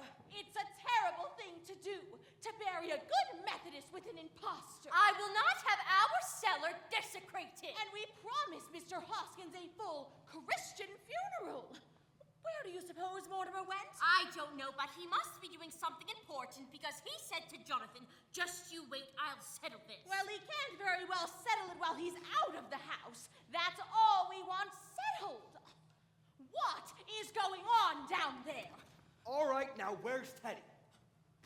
Mortimer, where have you been? I've been over to Dr. Gilchrist's. I've got his signature on Teddy's commitment papers. Mortimer, what is the matter with you? Going around getting papers signed at a time like this? Do you know what Jonathan's doing? He's putting Mr. Hoskins and Mr. Spinalzo in together. Oh, he is he? Well, let him! Is Teddy in his room? Teddy won't be any help. Well, once I get Teddy to sign these, then I can tackle Jonathan. What does he have to do with it? Well, you had to go and tell Jonathan about those 12 graves. If I can make Teddy responsible for them, then I can protect you. Don't you see? No, I don't see.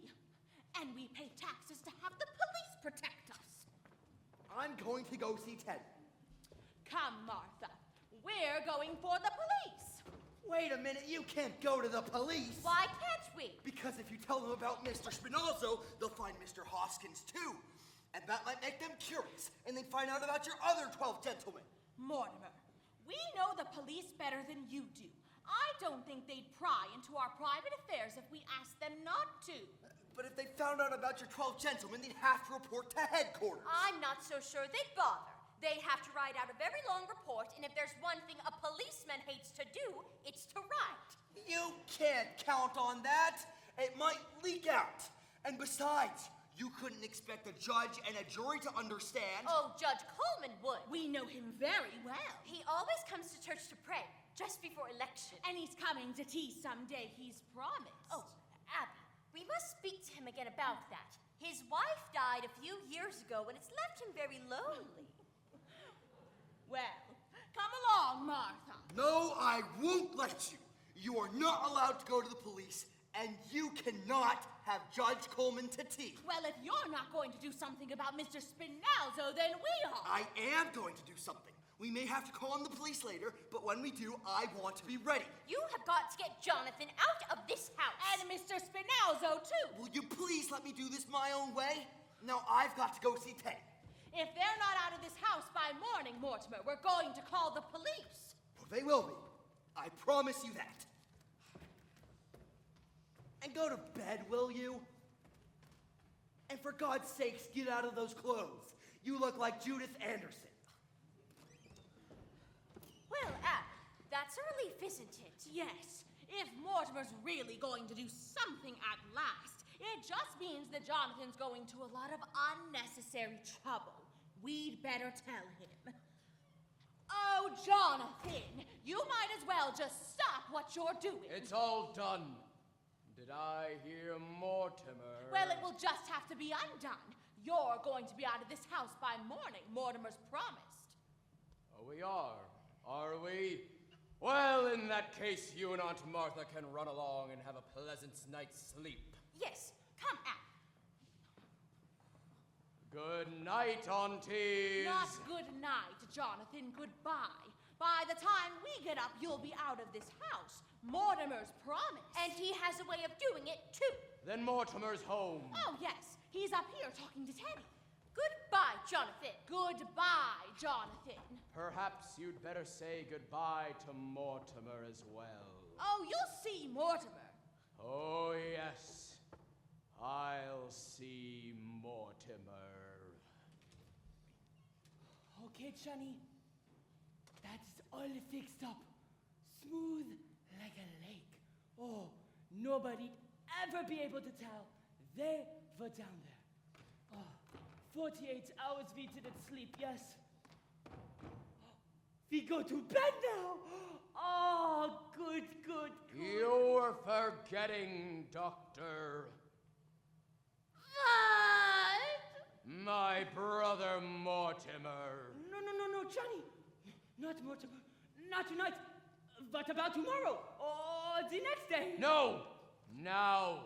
Tonight. But I'm tired. And tomorrow I got to operate. You're operating tomorrow, Doctor. But tonight we take care of Mortimer. Johnny, please. Doctor, look at me. You can see it's going to be done, can't you? I can't see it all! It's a little late for us to dissolve our partnership. Okay. We do it. But the quick way. The quick twist. Like in London. No, Doctor. I think this calls for something special. I think perhaps the Melbourne method. No, not Melbourne, not me. 2 hours. And when it was all over, but The fellow in London, he was just as dead as the fellow in Melbourne. We had to work fast in London. There was no aesthetic satisfaction to it. But Melbourne, there's something to remember. remember? I wish I did it. No, Johnny, not Melbourne, not me. Get your instruments, Doctor. I won't do it. Get your instruments. I'm sorry. Where are they? Oh, yes. You hid them in the cellar. Where? I can't tell you. I'll find them, Doctor. Don't do that, Mr. President. But I cannot sign any proclamation without consulting my cabinet. But this must be a secret. A secret proclamation? How unusual. Japan mustn't know until it's signed. Japan! I'll sign it right away. You have my word for it. But at once, Mr. President.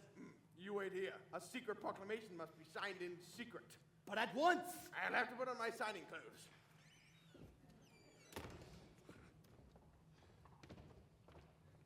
Hello.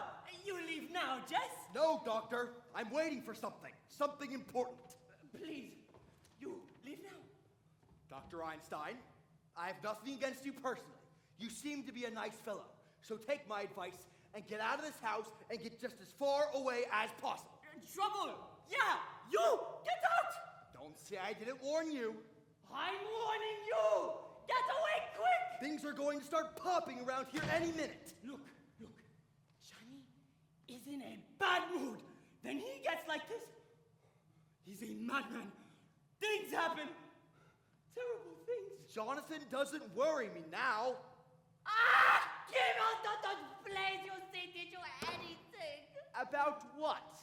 Well, at least the people in those plays. Oh, they have common sense. That's more than you do. You think people in plays have common sense? I wish you had to sit through some of the ones I have to sit through. Take the little opus I saw tonight, for instance. In this play, there's a man. Now, mind you, this man is supposed to be smart. He knows he's in a house with murderers. He's even been warned to get out of the house. But does he go? No, he stays there. Now, I ask you, Doctor, is that what an intelligent person would do? You're asking me? He didn't even have enough sense to be frightened, to be on guard. For instance, the murderer asks him to sit down. What you mean, like, sit down? Believe it or not, that one was in there too. And then what did he do next? He sat down. Oh! Now, mind you, this fellow's supposed to be bright. And there he sits, waiting to be trussed up. And what do you think they used to tie him with? What? The curtain cord. Oh, not a bad idea. Oh, very convenient. A little too convenient. When are playwrights ever going to use some imagination? The curtain cord. And he didn't see him get it? See him? He sat there with his back to him. That's the kind of stuff we have to suffer through night after night. And they say the critics are killing the theater. It's the playwrights who are killing the theater. And so there he sits, this big dope, this fellow who's supposed to be bright, waiting to be trussed up and gagged. I'm sorry, but you were right about that fellow. He wasn't very bright. Now, Mortimer, if you don't mind, we'll finish the story. Mortimer, I've been away for 20 years, but never in all that time, my dear brother, have you been out of my mind. One night in Melbourne, I dreamed of you. When we landed in San Francisco, I felt a strange satisfaction. Once more, I was in the same country as you. Now, Doctor, we get to work. Johnny, for me, the quick way. Doctor, this really must be an artistic achievement. After all, we're performing before a very distinguished critic. Okay. Let's get this over. All ready for you, Doctor.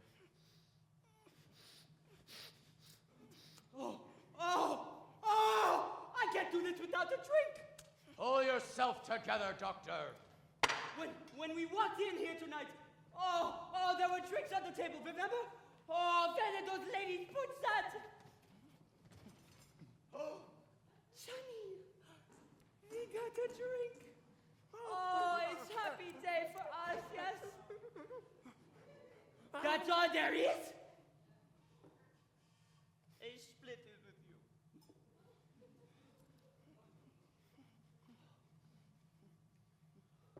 Doctor, where are your manners? Yes, Mortimer, I now realize it was you who brought me back to Brooklyn. Doctor, to my dear dead brother. Oh, damn it! He goes next, that's all. He goes next. No, not Teddy. We get to Teddy later. Oh, now we have to make quick work. The quick way! Yes, Doctor. The quick way. Hey! The colonel's got to quit blowing that horn. It's all right, officer. We're taking the bugle away from him. It's going to be hell to pay in the morning. We promised the neighbors he wouldn't do that anymore. It's all right, officer. We're handling the situation. I'd better speak to him myself. Where are the lights?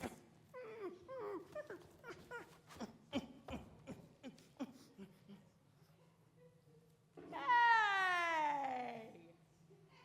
You stood me up. I waited an hour at Kelly's for you. What happened to him? He was explaining the play he saw tonight. That's what happened to the fella in the play. Did they have that in the play you saw tonight? Well, gee, they practically stole that from the second act of my play. Why, in the second act, just before that, I'd better start at the beginning. It opens in my mother's dressing room, where I was born. Only I ain't born yet. Huh? Oh, yeah. No! You've got to hear the plot! So she's sitting there, making up scene, when all of a sudden in walks this man with a black mustache. And he turns to her and he says, Mr. Thor, will you marry me? He doesn't know she's pregnant.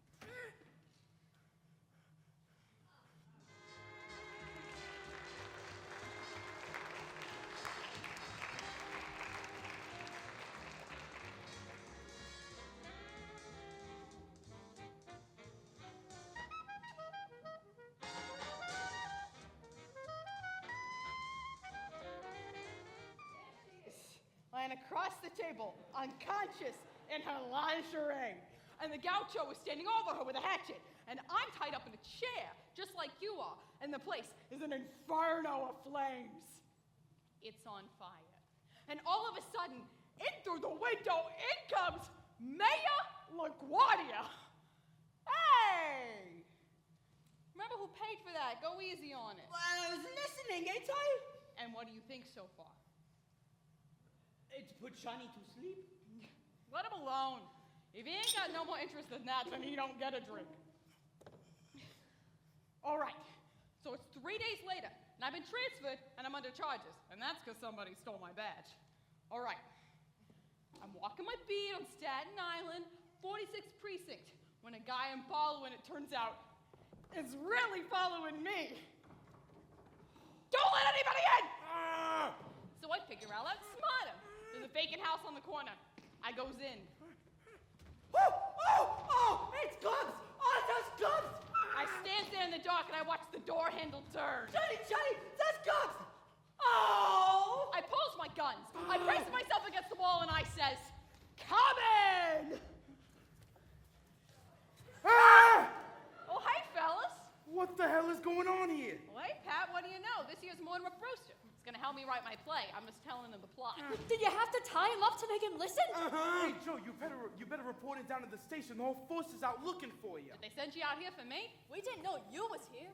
We came to warn the old ladies there was hell to pay. Colonels be the bugle again in the middle of the night. From the way the neighbors have been calling in about it, you'd think the Germans had dropped a bomb on Flatbush Avenue. Lieutenant on a warpath says the colonel has to be put away someplace. Yes!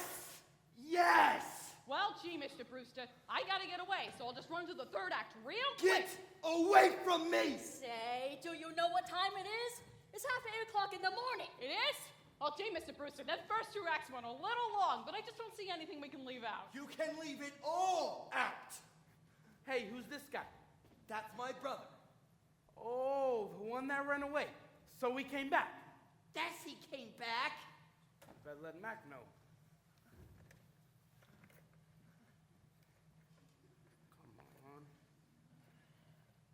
This is Brophy. Get me Mac.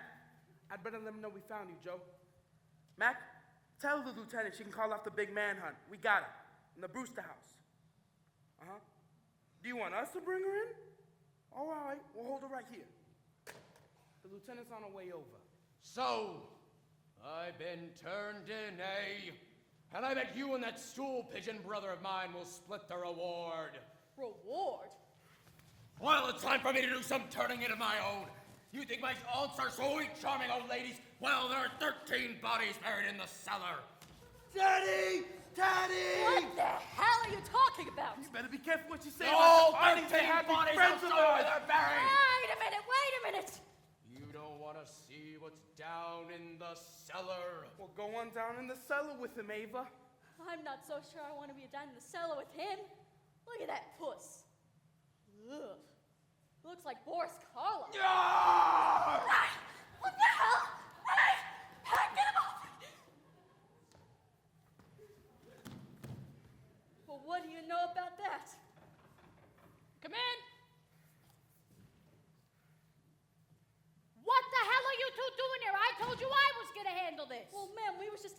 What happened? Did he put up a fight? This ain't the fella that blows the bugle. This is his brother. He tried to kill Klein. All I said was he looks like Boris Karloff. Turn him over.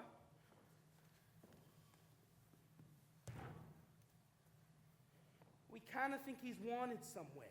Oh, you kinda think he's wanted somewhere? If you guys can't look at the circulars we hang up in the station, at least you could read the True Detective. Of course he's wanted somewhere. In Indiana. Escaped from the prison for the criminally insane. He's a lifer. For God's sakes, that's how he was described. He looked like Karloff. Was there a reward mentioned? Yeah, and I'm claiming it. He was trying to get us down in the cellar. He says there was 13 bodies buried down there. 13 bodies in the cellar. And that didn't tip you off he came out of a nut house? Well, I thought all along he sounded pretty crazy. Oh, it's Shakespeare! And where have you been all night? Well, and needn't bother to tell me. Well, I've been right here, ma'am, writing a play with Mortimer Brewster. Yeah? Well, you're gonna have plenty of time to write that play. You're suspended! Now get back and report in.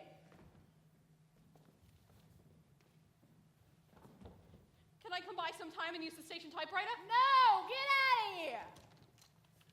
Take that guy somewhere else and bring him too. See what you can find out about his accomplice.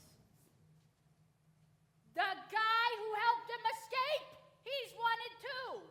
No wonder Brooklyn's in the shape it's in, with the police force full of flatheads like you, falling for that kind of a story. 13 bodies in the cellar. But there are 13 bodies in the cellar. Who are you? I'm President Roosevelt. What the hell is this? This is the fella that blows the bugle. Good morning, Colonel.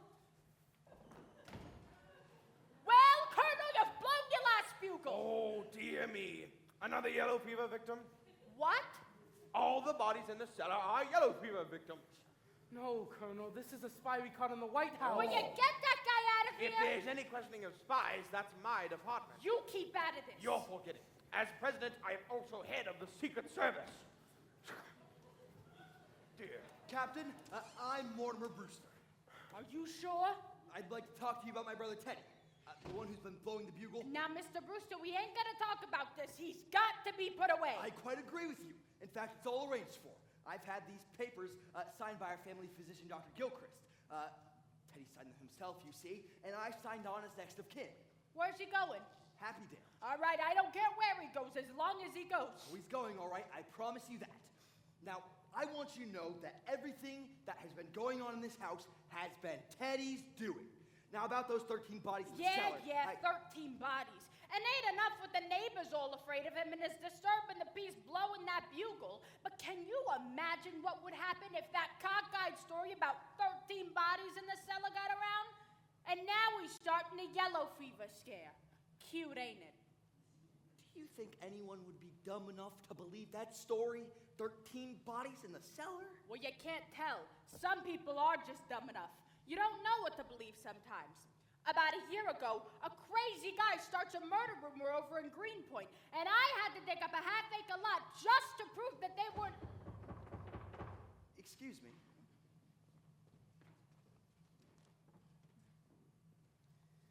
Good afternoon, Mortimer. Hello, dear. This is Mr. Witherspoon. He's come to meet Teddy. To meet Teddy. Mr. Witherspoon's the superintendent of Happydale. Oh, come right in, come right in. Mr. Witherspoon, this here is Captain Rooney. Lieutenant Rooney. I'm glad you're here, Super, because you're taking him back with you today. Today? I didn't know Not that I was... today. Look, Elaine, you run along home. I've got some business to attend to. Ha! I had no idea it was this immediate. The papers are all signed. He goes today. Insubordination! You men will find I'm no mollycoddle. When the President of the United States is treated like this, what is this country coming to? Here's your man, Super. Will you excuse us? Teddy, I have some very good news for you. Your term of office is over.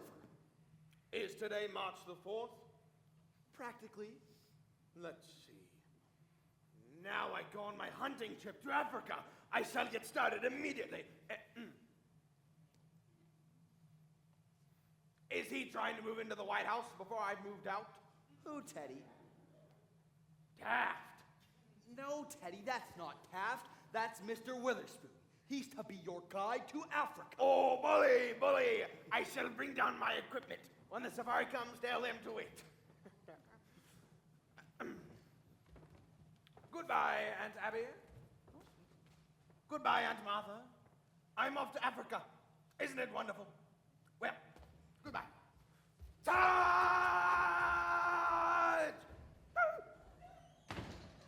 Good morning, aunties. We have visitors. You haven't met Lieutenant Rooney. Oh, how do you do, Lieutenant? My, you don't look like the fuss budget the policemen say you are. Why the lieutenant is here. You know Teddy blew his bugle again last night. Yes, we're going to speak to Teddy about that. It's a little more serious than that, Miss Brewster. And you haven't met Mr. Witherspoon. Mr. Witherspoon here is the superintendent of Happydale. How do you do, Mr. Witherspoon? You've come to meet Teddy. He's come to take him. Darlings, the police want Teddy to go there today. Oh, no! Not while we're alive. I'm sorry, Miss Brewster, but it has to be done. The papers are all signed and he's going along with the superintendent. We won't permit it. We'll promise to take the bugle away from him. We won't be separated from Teddy. I'm sorry, ladies, but the law's the law. He's committed himself and he's going. Well, if he goes, we're going too. Yes, you'll have to take us with him.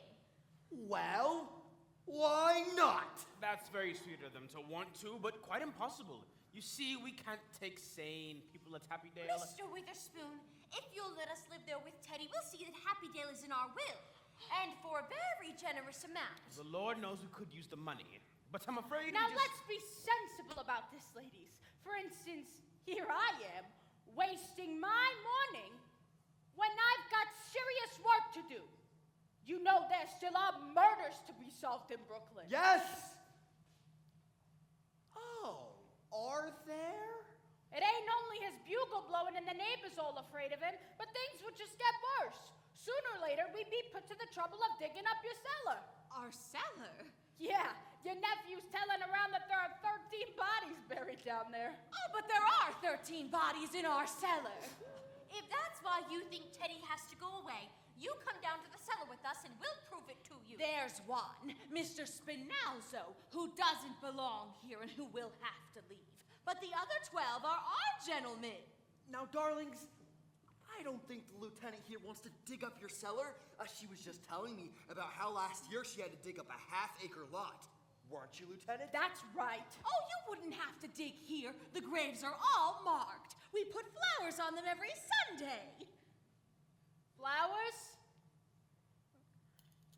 Superintendent! Don't you think you could find room for the ladies? Well... You come down with us and we'll show you the graves. I'll take your word for it, lady. I'm a busy gal. How about it, Super? They'd have to be committed.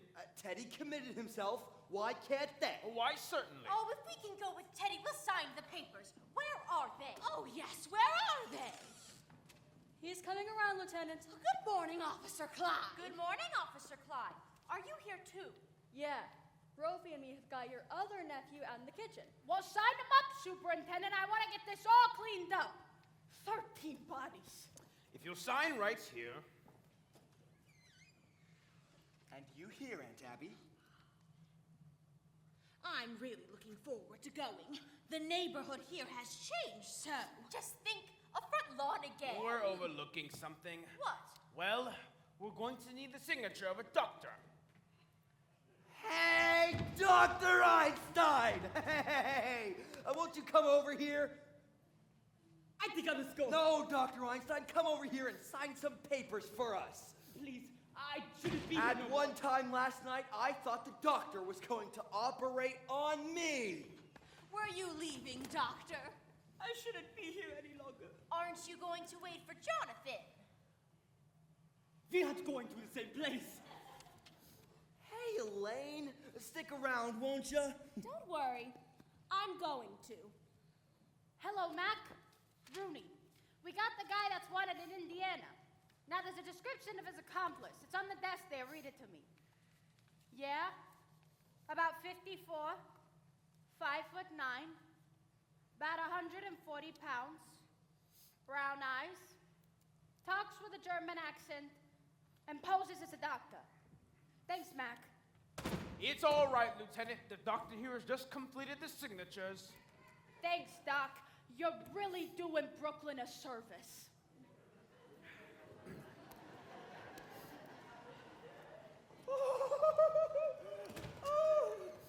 Now, Mr. Brewster, if you'll sign as next of kin. And this makes everything complete? Everything legal? Oh, yes.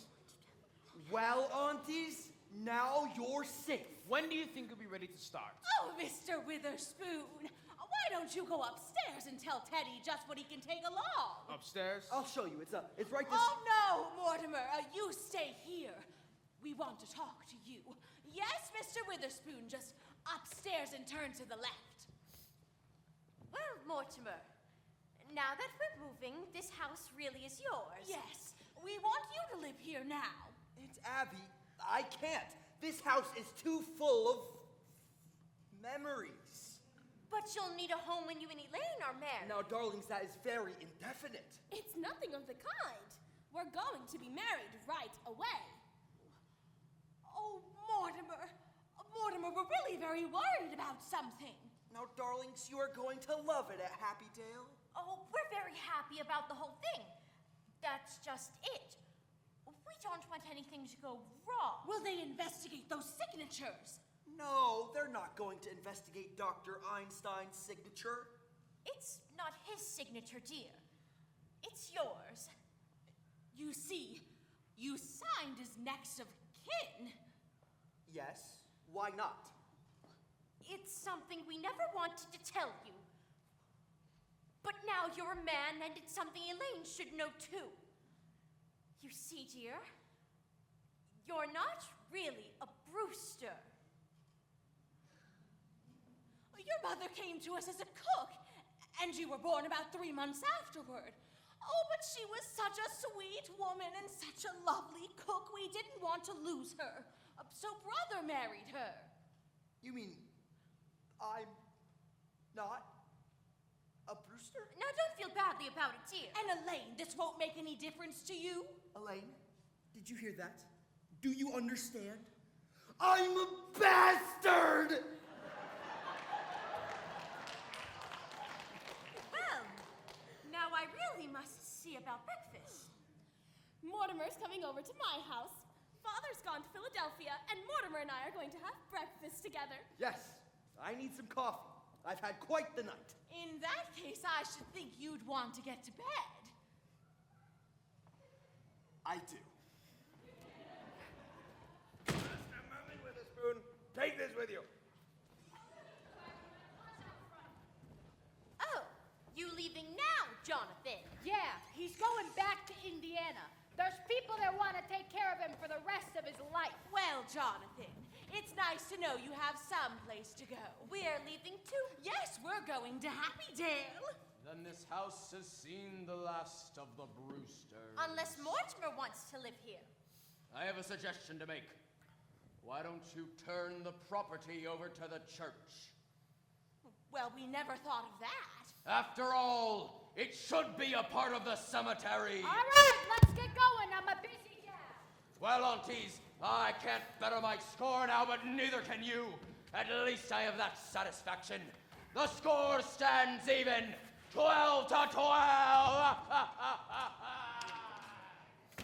Jonathan always was a mean boy. Never could stand to see anyone get ahead of him. I wish we could show him he isn't so smart.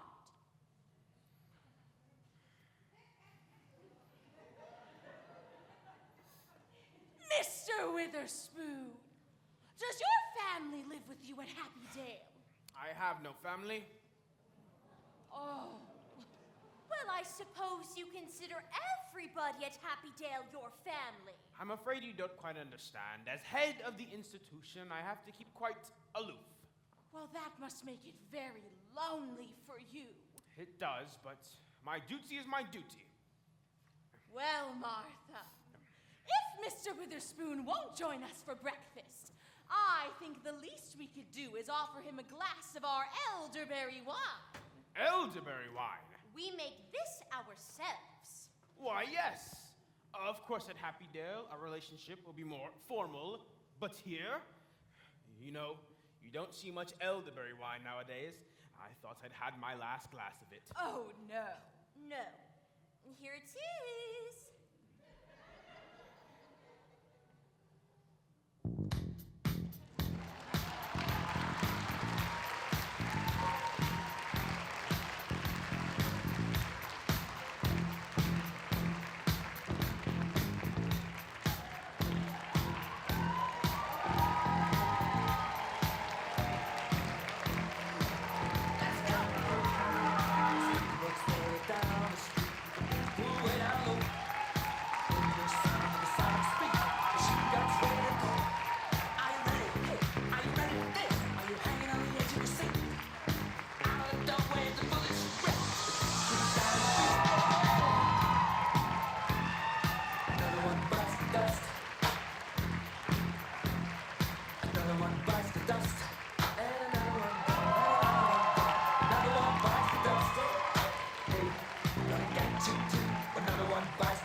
Thank you so much for coming to our second performance of Arsenic and Old Lace. We have 2 more shows tomorrow. Come back and see us again.